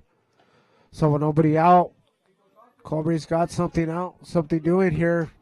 First and second. And here comes Coach Herron talking to Rosas here, trying to settle him down a little bit. And all right, shall we take a 30-second break? yeah, sure. Let's just go ahead and take a quick break. All right. Is there something sizzling on the grill at Breakfast Burrito and More calling you? Hello, everybody. This is Robert from Breakfast Burritos and More. Just giving a shout out to you to say hello. Go Warriors. We support you. Go white and blue. If the grill at Breakfast Burrito and More is calling you, call 575-418-8704 for the best breakfast burritos, green chili burgers, and much more. Look for the Breakfast Burrito and More yellow trailer at the Socorro Plaza and events near you. Is there something sizzling on the grill? Welcome back to Warrior Baseball Field with the Big P Bear. All right, thank you, Ranger Reese. So we're back in action. We got number 3, Cecil Torres batting for the Indians. And that's a show bunt, but held back, and it's going to be strike 1 to Torres. 0-1 the count. Runner on first and second for Cobre. That's a strike call. Inside corner. Nice curveball by Rosas. 0-2 the count to Torres. So we're in the heart of their lineup right now, so we got to be very careful. Make sure we get everything good. 1 ball, 2 strikes to Torres. 66-mile-an-hour pitch on that one by Rosa. Okay, thank you, Ranger Reese. The 1-2 pitch. And that's a shot to right field.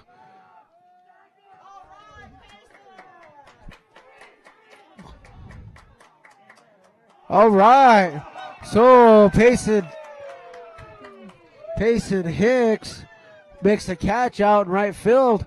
And the runner from second tries to tag to go to third. And Payson Hicks guns him down. A straight strike shot to third base and beats him by a mile. So that's a bang double play by the Warriors. So there's 2 outs. Suddenly the threat is gone by Cobre. Wow, nice inside and outside field play. So the catch made by Hicks, and the runner from second tried to tag on the throw, and Hicks was able just to gun him down with a nice throw to third base, and it was easy double play. He was out by at least good 10, 15 feet easy. So although they runner on first now for Cobre, that takes away the scoring opportunity for the Indians, and that's going to bring up number 5, Anthony Ortiz, and he looks like he's batting for Jimenez. And that's going to be a ground ball to shortstop, and he just runs to the bag, tags the bag, and just like that, the Warriors 3 outs, and they go to the bottom of the 6th inning, and no runs on a couple of hits there, or actually a couple of walks, and all of a sudden the threat is gone by the Indians. So the Indians leave one on base with a spectacular double play by Payson Hicks. So Warriors lead 5-2. We go into the bottom of the 6th inning. Game here we got going here at Warrior Baseball Field. If you guys are not here, not watching the game or listening, you guys need to come down here and check out this last couple innings here, because Warriors are doing pretty good against this Cobre team.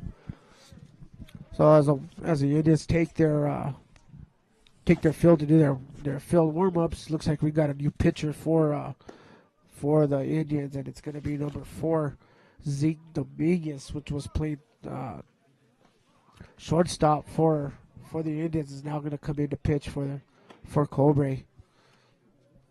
So we'll update here in a few minutes to see wherever all the changes are coming, and I'll let you know who went where. And so Okay. All right. Well, we want to just make it clear that, that our sponsors are more than our clients. They're our neighbors and our friends here in the great city and county of Socorro. We want to thank them all for being part of this wonderful community. We saw the great community spirit at the Grandpa Armijo, everybody coming out and even making up all those bologna sandwiches with jalapenos in them, and just the way the community volunteers a lot of their time and their effort to the kids, to the baseball team, and we really want to thank them for supporting us and helping us bring this game to those of you who can't attend the games, whether you're here in New Mexico, Socorro, or even in Florida, Alaska, many of the numerous places that watch the Socorro Warrior baseball online and have come to enjoy our local team and our local community right here in the free state of Socorro. Back to you, Paul. thank you, Ranger Reese. Thank you for all our sponsors out there, and thank you for tuning in and listening to us. And as we bring you live Warrior sports action, not only baseball, but we are doing football, we are doing basketball. So we're gonna try to get as much involved as we can with the sports, and we'll go from there. So. Yeah, and that's true. And we are going to be looking for other sportscasters in the coming year. We'd like to be able to cover multiple games like the Magdalena Steers and the Berlin Eagles. And we'd like to, if you're interested in maybe volunteering as a remote sportscaster, keeping us update, maybe you're good with a smartphone, can give us some video feeds.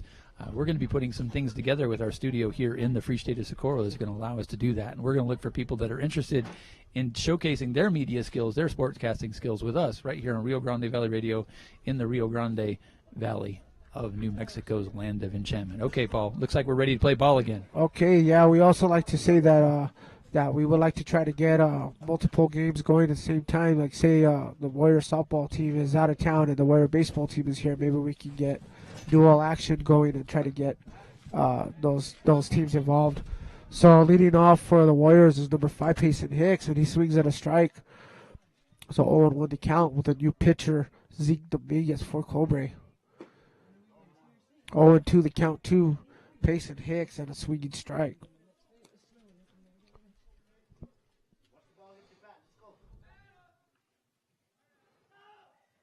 And that's a foul shot.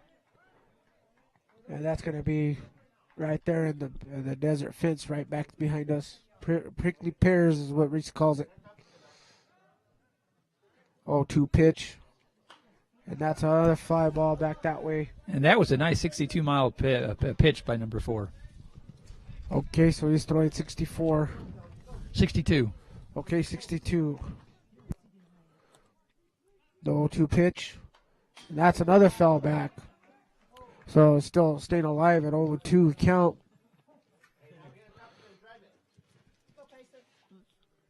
So Hicks has another chance here. The pitch from Dominguez. And that's ball low in the dirt. 1 ball, 2 strikes. 2 Hicks. We are in the bottom of the 6th inning. Warriors lead 5-2. And that's going to be ball 2 in the dirt. 2 balls, 2 strikes.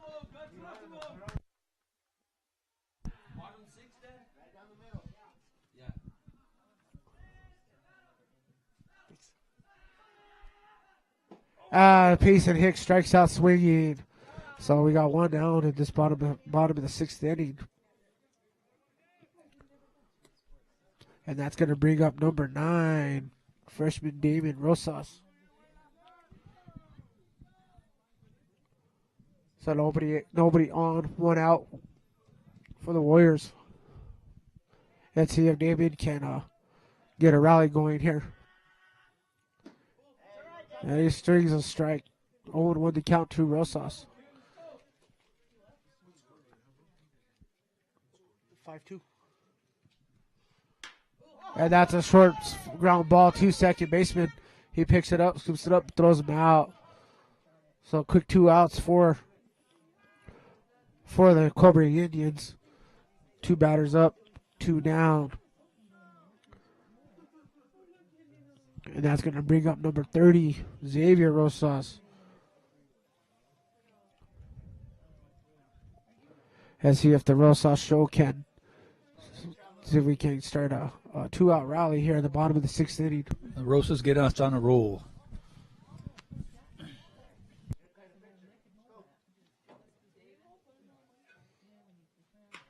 And that's going to be a bloop base hit right over to center field.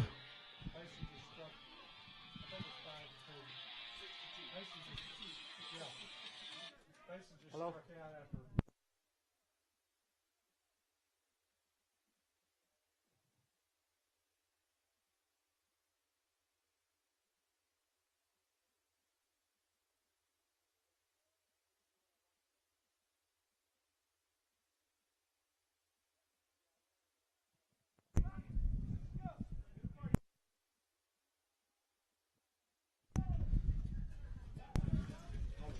So with a runner on first base for the Warriors.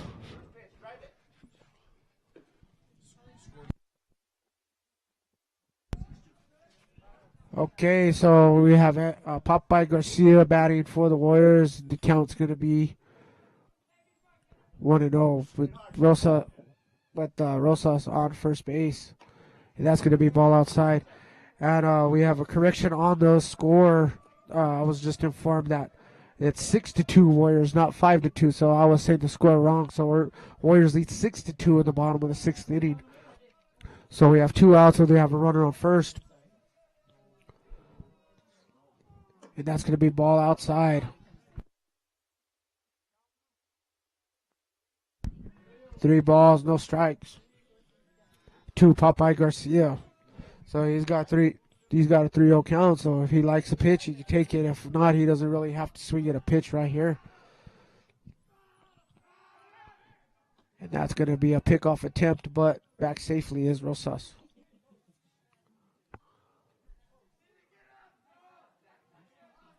So 2 outs, runner on first. Garcia batting with a 3-0 count. And that's going to be ball 4.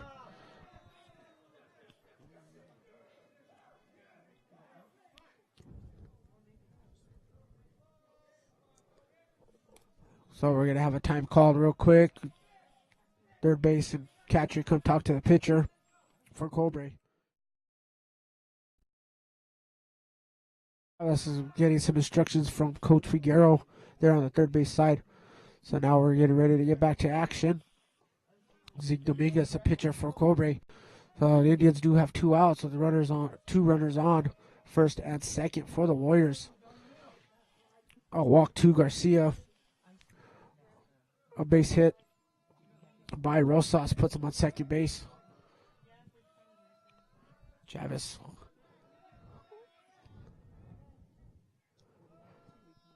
Dominguez sets from the stretch.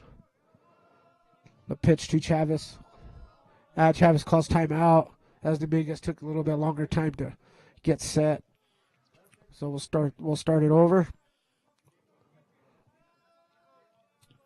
Victor Chavez, shortstop for the Warriors, digs in. And that's going to be a slow curveball, strike 1 call. 0-1 to count. So he's got another open gap right there between third and short. If he can just drive it right down that way, might be able to score Rosas.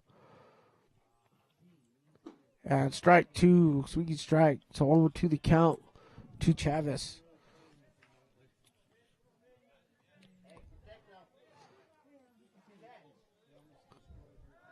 Two outs. Bottom of the 6th inning. Warriors lead 6-2. And that's a safety swing foul. So the count will still be 0-2. And he stays alive. You know, I've got a good collection of foul balls back here. Just don't get hit, Reese. I'm not prepared to do mouth-to-mouth CPR, okay?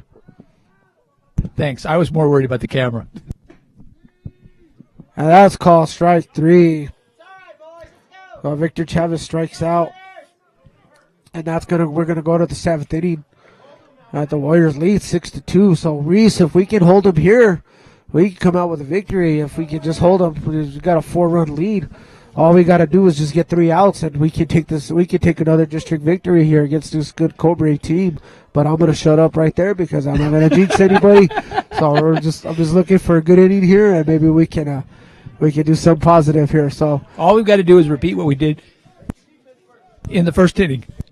Yeah, that's all we got to do. Let's see the guys don't get too overexcited, because that does happen. You get too excited and you start making mistakes and you start getting down on yourself, and you don't want to give the momentum to this kind of team of Cobre, because they are a team that will take advantage of stuff like that. Yeah. And so they're a good baseball team, and they will jump all over that. Yeah, you really gotta have the discipline in this particular case, because, like I says, both parties are waiting for the other one to make a mistake. Yeah, still with a 4-run lead. I mean, it's still, it's still a close game. I mean, anything can happen here, and that's the beauty about baseball, is anything can happen. Even if you have a 10-run lead, 15-run lead, whatever. I mean, that's not really likely, but I mean, still. It just depends. I mean, well, you've seen the Cobre Indians be persistent about getting men on base, and you've seen our team with good outfield and good infield play be able to hold them and get them out even when the bases were loaded.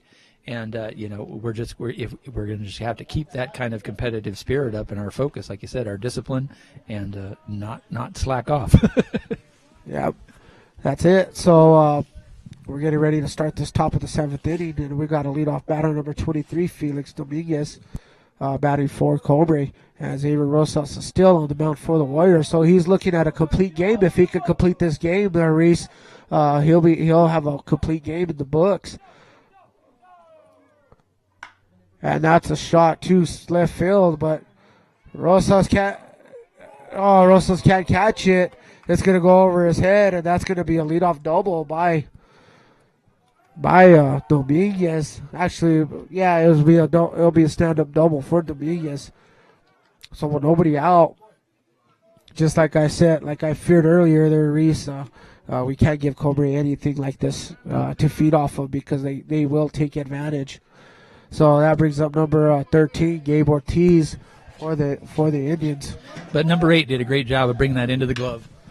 Okay, that's a base hit right to left field.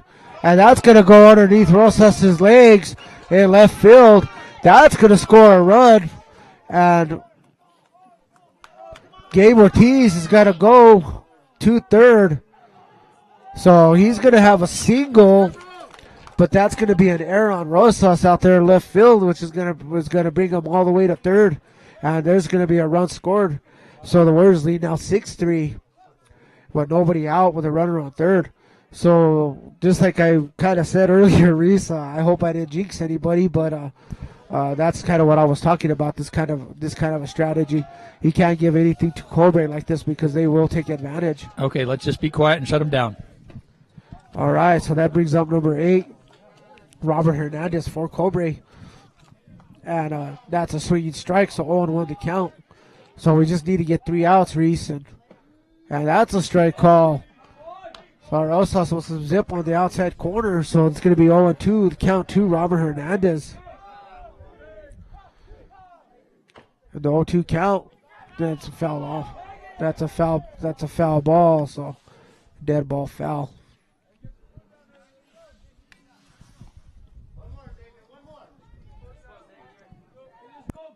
So we got a really exciting game going on here now. We're in the top of the 7th inning. Warriors lead 6-3. And that's gonna be a base hit up center field. Oh no. And that's gonna score another run. And guy is going to third. Got him. And he's tagged out at third by a good shot by center fielder Isaiah Chavez. But a run does score on another error by the Warriors. So it's going to be 1 out at the top of the 7th. But nobody's going to be on base. So the Warriors do lead 6-4. So this is going to turn into an exciting game there, Reese. Just kind of like how I said earlier. I mean, they've already got 2 runs in this top of the inning. So we have to really be disciplined and we got to block those balls, sacrifice our bodies to get it to stop those balls. We can't get anybody. We can't afford any errors, and we're at the top of the lineup for the Indians, so we got to be really careful. And that previous pitch by Rosa was 67 miles per hour. All right, on. Thank you, Reese. Appreciate that. And that's going to be a ball to Zachary Jimenez. Ball outside. 2-0 the count. So with a 6-4 lead here at the top of the 7th for the Warriors. 1 out. Xavier getting a little anxious, and that's going to be a base hit right down third base line. And he's going to go try for a double. And he's in there safely for a double. So Cobre really taking advantage of some hits here late in the 7th inning.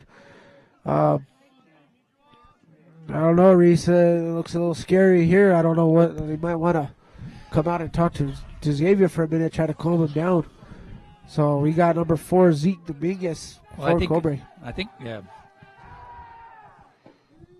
And that's a called strike. Go ahead, Reese. I just saying that our outfield, some of the sharpness that our outfield had seems to have slacked off there. And hopefully they can get, it's got them woken up that the balls are coming their direction. And that's a bunt attempt. That's going to be 0-2 the count, too. Number 4, Zeke Dominguez. So all we need is 2 outs here, Reese. And let's see what we can do here and see if we can't pull one off. And that's a great block by Popeye Garcia down behind the plate. He has to hold a runner on second base. Okay, we got another correction on the score. It's 5-4 Warriors, not 6-4. And that's a ground ball to Chavez. And he's gonna be called safe at first base. Ball was thrown high, but it looked like Walborn came back on the bag, but tagged him, but the umpire called him safe. So with one out, the Indians have a runner on first and third, and the score is 5-4, not 6-4. Okay, we're going back and forth on this. I'm going to hold it right now. I just keep getting score updates, and it's 5-4 Warriors. I'm questioning that, so we'll hold on a second and see if we can get someone to verify. We'll see. Yeah, we'll see. Have to see what's going on there. So we might have our own heckler online. 5-4.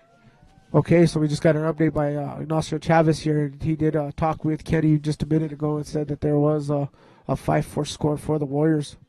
Yeah, we still need to get that controller here for the scoreboard in Score Warrior Field. Yeah.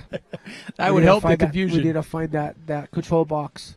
Yeah. So with the Warriors only with a 1-run lead, top of the 7th, Cobre is really threatening. This is kind of not what we did really what we wanted there, Reese, but I kind of said maybe I spoke too soon earlier, but like I said, you can't do whatever you need to do to unjinx yourself. Okay, so number 16, Ben Salas for Cobre, and that's a shot foul. Luckily, that was foul because that would have tied the game for sure, and maybe would have been more damage that one. So on 1 to count. Go Warriors is all I'm going to say. Yeah, go Warriors, and let's see what we can do here.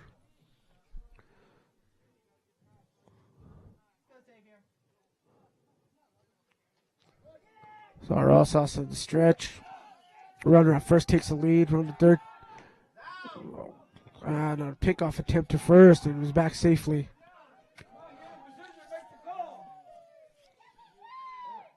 Okay, so everybody getting antsy here at Warrior Baseball Field with a 1-run lead by the Warriors at the top of the 7th inning. And that's a strike call, or swinging strike. So that's going to be 0-2 to Ben Salas for the Indians. 1 out, now two runners on, runner second, runner third for the Indians. So a hit could possibly score 2 runs here for the Indians. So Xavier's got to be really careful here. And he's going to pitch. He's going to go switch to the full windup. And he strikes him out. So with his 4th strikeout of the game, he also strikes out a key player. So 2 outs, top of the 7th. We have a really exciting ball game going here. 5-4 Warriors lead. Number 2, Nico Medina, and he is the cleanup batter. So he is a possible really big threat for the Indians. And he's already has 2 hits today.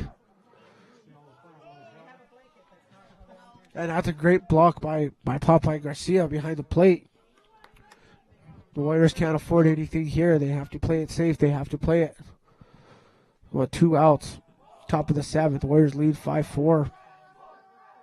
And the wind-up pitch. And that's ball outside. 2-0 the count to Nico Medina for the Indians. Runners on for third and second. That's ball outside. 3-0 the count.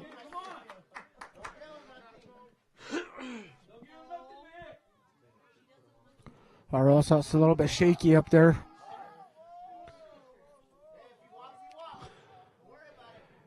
We'll go ahead and intentionally walk Nico Medina with a 3-0 count. They just went ahead and just put him on. And that's going to load the bases for Cecil Torres. And we are in the heart of their lineup. So this is good. This could be damaging for the Warriors if they're not careful. Well, we've seen them take this kind of movement before with full bases and make that final out and prevent anyone from scoring. So that's what I'm hoping for. Okay, so we got a bases loaded, 2 outs.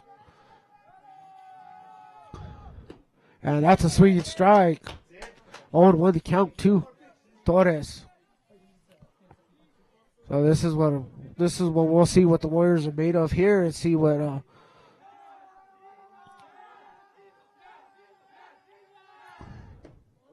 and that's ball outside. 1 ball, 1 strike to Torres. So we got a little bit of action going on over here, and it's a little bit of excitement going on here at Warrior Baseball Field. And that's a blooper. That's going to drop, so that's going to score a run.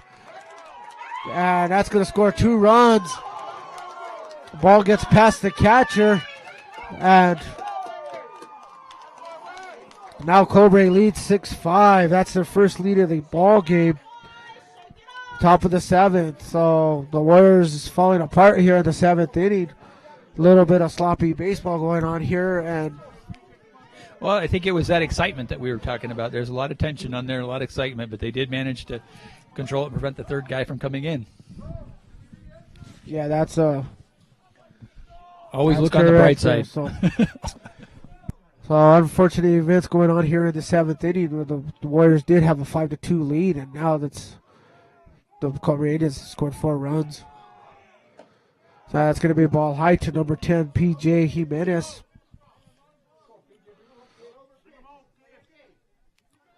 So runners on second and third for the Indians. 2 outs at the top of the 7th, 4 runs in. And that's going to be a ground ball to Victor Chavez. And he's called safe at first, and a run scores. Then the throw from first base to home plate catches the runner at home plate. So that's going to be the 3rd out. But the Cobre Indians scored 5 runs in that 7th inning to make the lead 7-5. So we got a little bit of antsiness going on the Warrior side, and they just made some key errors, and it just kind of collapsed there at that last inning there, Reese. And Well, let's Yep. see them. Go see what they come back with here now that they're up to bat, and if they can close that 2-point gap. They've taken that lead before when it was a match, and now they're behind by 2. But let's see what they can do in this inning to at least come up with a match. 7-7 or better than that. Yeah, we're gonna have to get some hits, and we're gonna have to get some runners on to score them. I believe we can do that, and we got the talent, we got the good lineup to do it. So it's gonna be an exciting inning, and we'll see if the Warriors can come out with a walk-off, and that'd be pretty exciting if we can end up doing that. Yeah, they're two good teams, so it's been exciting all the way through to the 7th inning. In fact, let me update that. All right, so as the Cobre Indians come out to the bottom of the 7th inning, and they take their warm-ups, and they're getting ready to start play here in the bottom of the 7th inning. So Cobre Indians scored 5 runs in that inning. The Warriors did have a 5-2 lead and now trail 7-5. Some errors and some good hits by Cobre, and like I said earlier, we can't do that to this kind of team because they will take advantage. Yeah, but the setbacks are good. They wake you up. They wake you up. They keep you on your toes. They get you back into focus sometimes. And that may be just what we need to really turn the corner. Is a little bit of a challenge here in front of us. Okay, so we have number 4 Zeke Dominguez still on the mound for the Indians. We have number 12 Andy Otero leading off for the Warriors. And that's a foul back, so the count's going to be 0-1 to Otero. So following this game would be the JV game. Warriors would be playing the JV Indians. And that's going to be ball low, so the count's going to be 1-1 to Andy Otero.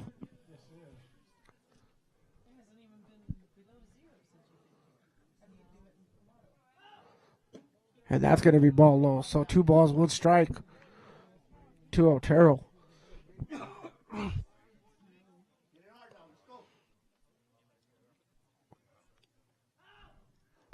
And that's ball inside. So 3 balls and 1 strike. So let's see what Otero does here with a 3-1 count.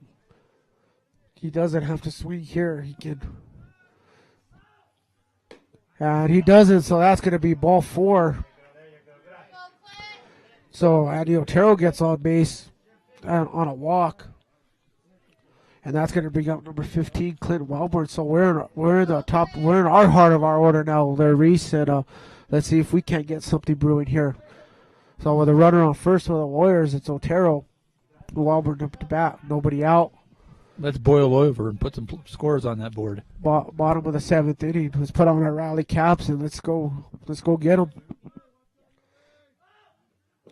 And that's going to be ball low and outside. 1-0 the count to Welborn. So Welborn's already had a home run today and an RBI earlier. So he's got power and he can hit the ball. And that's a pickoff attempt back safely as Otero sliding head first into first base. Getting that uniform dirty, which we'd like to see. So let's see how aggressive we go here. So timeout called. The fresh balls come into play for the umpire. So we have 1-0 the count to Clint Welborn. Otero on first base. Bottom of the 7th, Warriors trail 7-5. And that's a swing and a miss. 1-1 the count to Welborn. He was a little bit late on that one. I think if he would have got it, if he would have timed that one right, he would have got it perfect. He would have got a good hit. 1-1 the count. Otero on first base. And that's ball way outside. 2-1 the count to Clint Welborn. And we have Isaiah Chavez on deck for the Warriors. So we got some threats coming up if we can get something going here. We have some good bats coming up, and so a 2-1 pitch. Ball in the dirt. 3 balls, 1 strike to Welborn. So he's got another one he can mess around with here. If he gets one good pitch, he can take it. That makes me think of Todd Barrow's song "In the Dirt."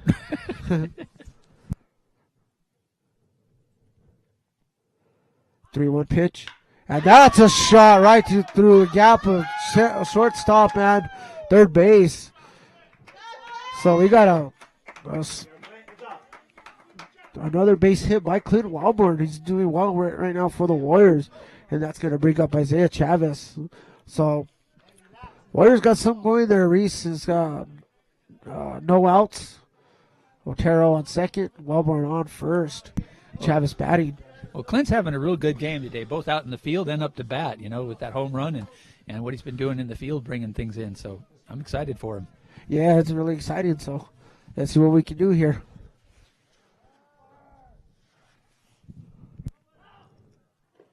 And that's ball in the dirt. So 1-0 the count to to Isaiah Chavez.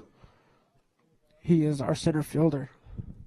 Very, very fast. If he can get on base, he can really turn on the boosters. And he bunts. And that's gonna be and he's gonna make it safe.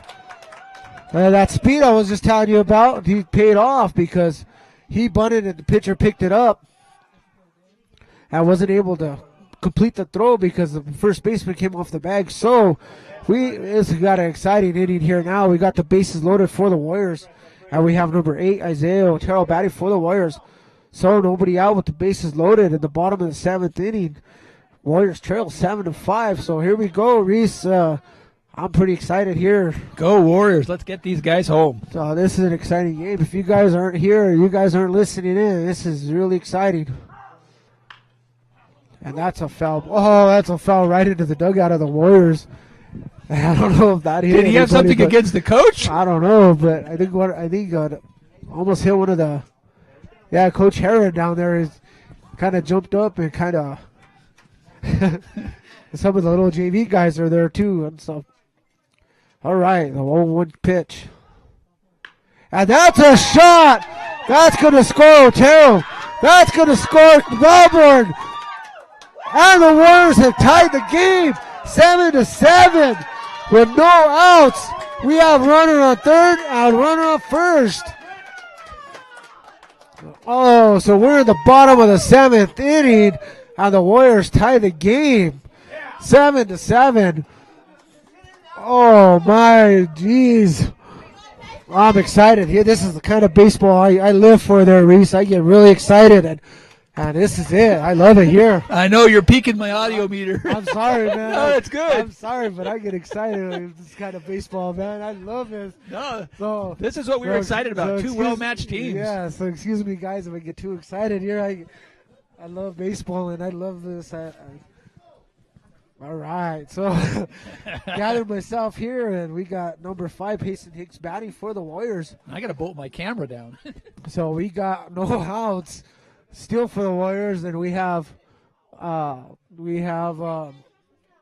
on first and a runner on third. I still can't gather myself there, Reese. I'm really excited here.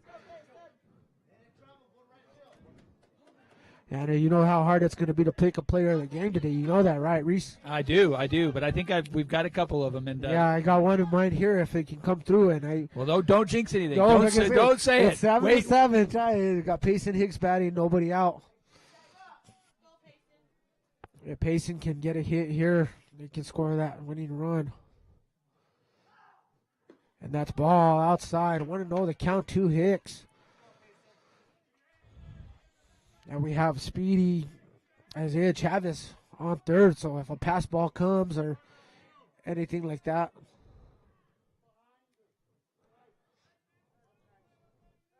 Okay, so umpire calls timeout with somebody with the headlights on out there in the center field. They shut him off. Now we're back to action. So Payson Hicks, number 5. Payson can be a hero if he can come through here. Nobody out. Or runner on first and runner on third for the Warriors.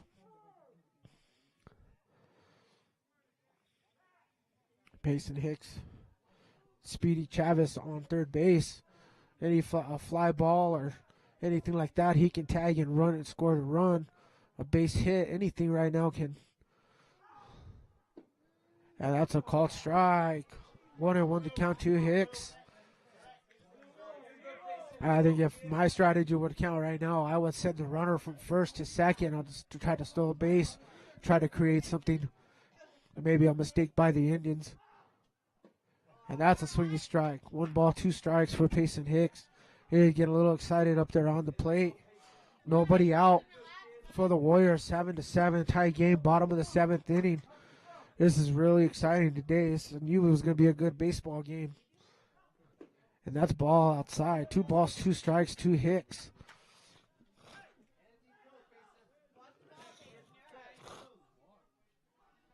So here we go. The 2-2 pitch to Hicks. And he strikes him out. So now we have 1 out with a runner on first and third still for the Warriors. Now we have the young freshman here, Damian Rosas, coming up to bat. And Damian's got a pretty good bat if he can connect one, if he doesn't get too nervous. I know for a youngster freshman out there in a spot like this, you can get a little bit nerve-wracking, but all he's got to do is just get up there and focus on the ball and make contact. Any kind of contact can score Chavez. So Just have fun. that's it right there, Reese. Just go out there, have fun, play baseball. Just that's all you got to do, and just you have the talent, you have it all there. Just go in and use it, have fun, and if you get it, you get it. If you don't, well, the next guy comes up. Right. Don't doubt yourself. Hang in there. So with 1 out, with the runners on the corners for the Warriors, young umpire calls time.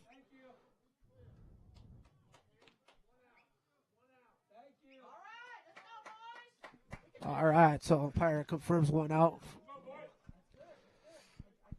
Back to action. It's Damian Rosas batting. Okay. Fake pick off. Third to first. That's kind of scary in a situation like this because you can't get called for a balk.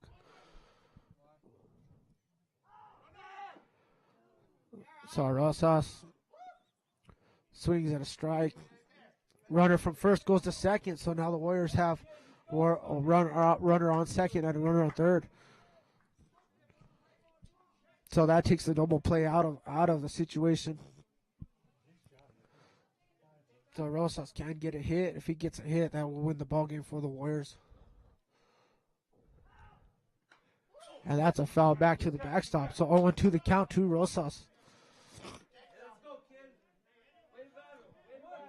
And we got brother Rosas on deck. Older brother on deck. So hopefully if It's a Rosa Rumble.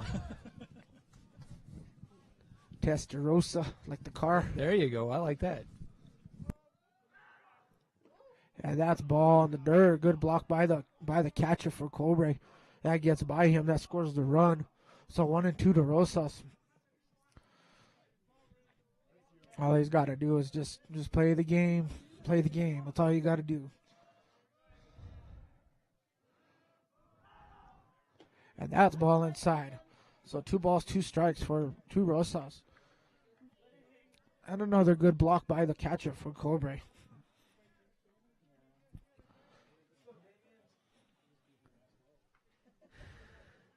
I'm getting a little bit cold down here, Reese. My hands are starting to get cold. There's no crying in baseball, and I'm in the crow's nest. And Rosas hits the ball. And that's going to drop. And that's the Warriors win. Warriors win. Warriors win the game. Warriors win the game. And Rosas gets thrown out at second, but that doesn't matter because the runner's already scored. So that's a walk-off hit for Damian Rosas. And the Warriors win 8-7. The Rosas rock. So they came back from 3 runs they scored 3 runs in the bottom of the 7th inning to win. So they gave up 4 in the 7th. They gave up 5 in the 7th, and now they came back and got 3 of their own in the 7th. They had a walk-off hit by the young Damian Rosas, which he is a freshman. So the Warriors win 8-7 on this exciting baseball game, and they beat the Cobre Indians 8-7. And that was just a short blooper. That's all they needed. And Rosas just made contact, and he said, I don't care where the ball is going, but I'm going to get this contact and get that hit. And a good effort by that center fielder, Cobre. He tried diving for the ball, but couldn't get it. It just fell right in front of him. And that's all it took. With Speedy Chavez on the third base, he scored easily, no problem. And as Damian Rosas was shooting for second, he got thrown out at second, but with one out, and the runner already had crossed the plate, so that was already an automatic win already by the Warriors. So what an exciting ball game here at Warrior Baseball Field. We have full 7 innings, and the Warriors end up getting a walk-off hit by the youngster Damian Rosas. So pretty exciting for Warrior Baseball. They moved to 3-0 in district at 9-4 in regular play. So this was a key district game that they had to win. That's gonna probably put them on top of the district. I haven't seen any of the district standings yet, or any of the coaches poll standings yet, but I believe that's gonna put them ahead on district. Yeah, we're checking in on that. We'll be reporting it as soon as we get the actual number from the coaches poll. So you guys can see I'm pretty excited here, and the parents here are excited. Players, the young guys, coaches, everybody. The field is on fire with Warrior excitement. It was exciting.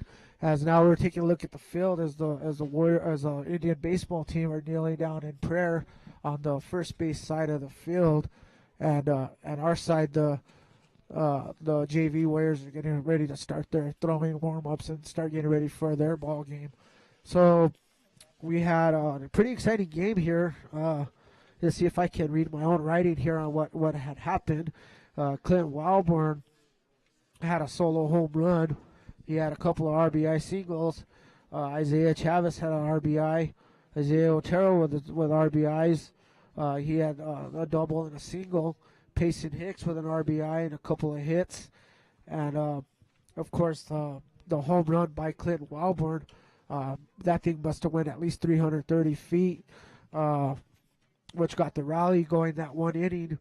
And, of course, now the Damian Rosas walk-off single to win the ball game for the Warriors. So going to that, Reese, if I want to call a player of the game today, I'm going to go ahead and make 2 players of the games today.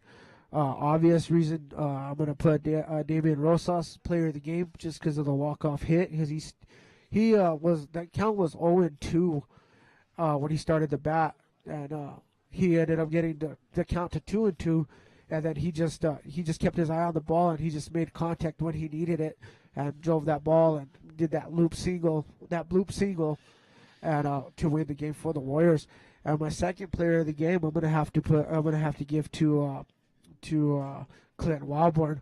That solo home run is the one that started that whole rally, that inning, and got things going. And plus, that was just a beautiful hit. It was sounded good, looked good, all the way around. And so I think Damian Rosas, player of the game for me, and Clint Wildborn will be the second player of the game for me in that one. Yeah, and I think I have to agree with you on that. I mean, again, the pitching of Damian Rosas to shut him down, prevent him as much as he could from getting off base, made some key pitch and strikeouts. And then, of course, Clint Wellborn with his home run and his field work out there and bringing that ball in and stopping some of the Cobre Indians' runs from getting further down the field was really fantastic. So I would agree with your 2 picks. All right, and yes, and we did play a very good Cobre team. We'd like to wish their fans and their family and their parents, whoever came out, a safe trip back home tonight. And like I said, they're gonna be playing a JV game here. Warriors and Indians will be playing their JV game here shortly. Yeah. So anyway, we would like to thank all the fans that came out today in this kind of a chilly, windy afternoon.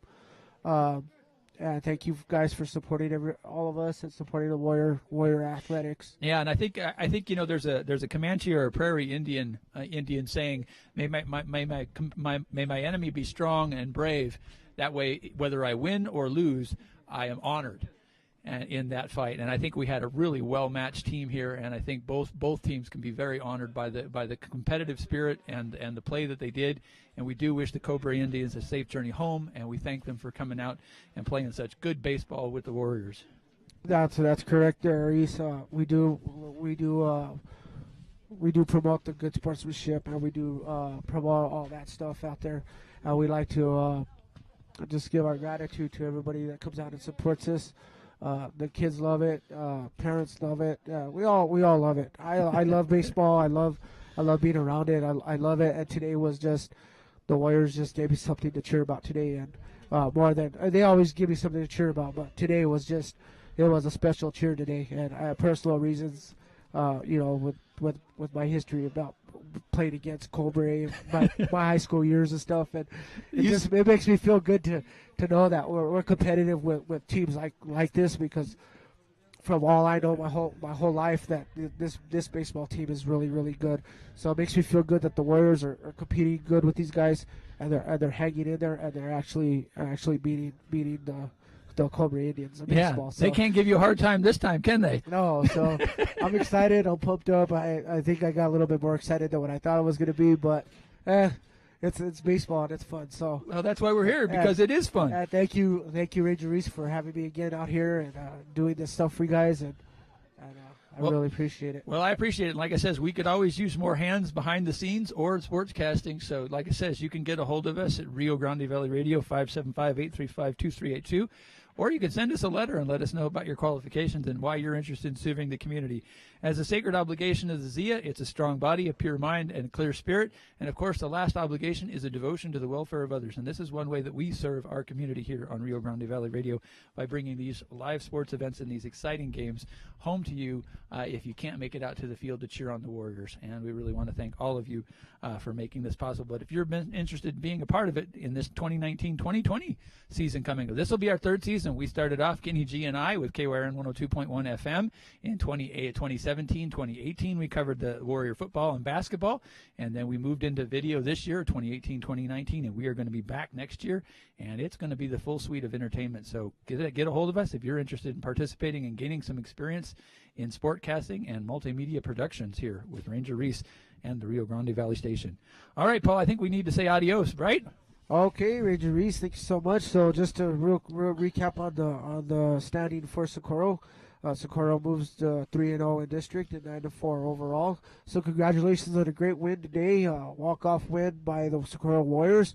It was an exciting baseball game. If you guys missed it, try to see our we'll have it posted, Paul. Yeah, we'll have it posted. There you go. I'm trying to say too much, but anyway, we'll sign off here. I guess, Reese, and we'd like to always say, Go Warriors!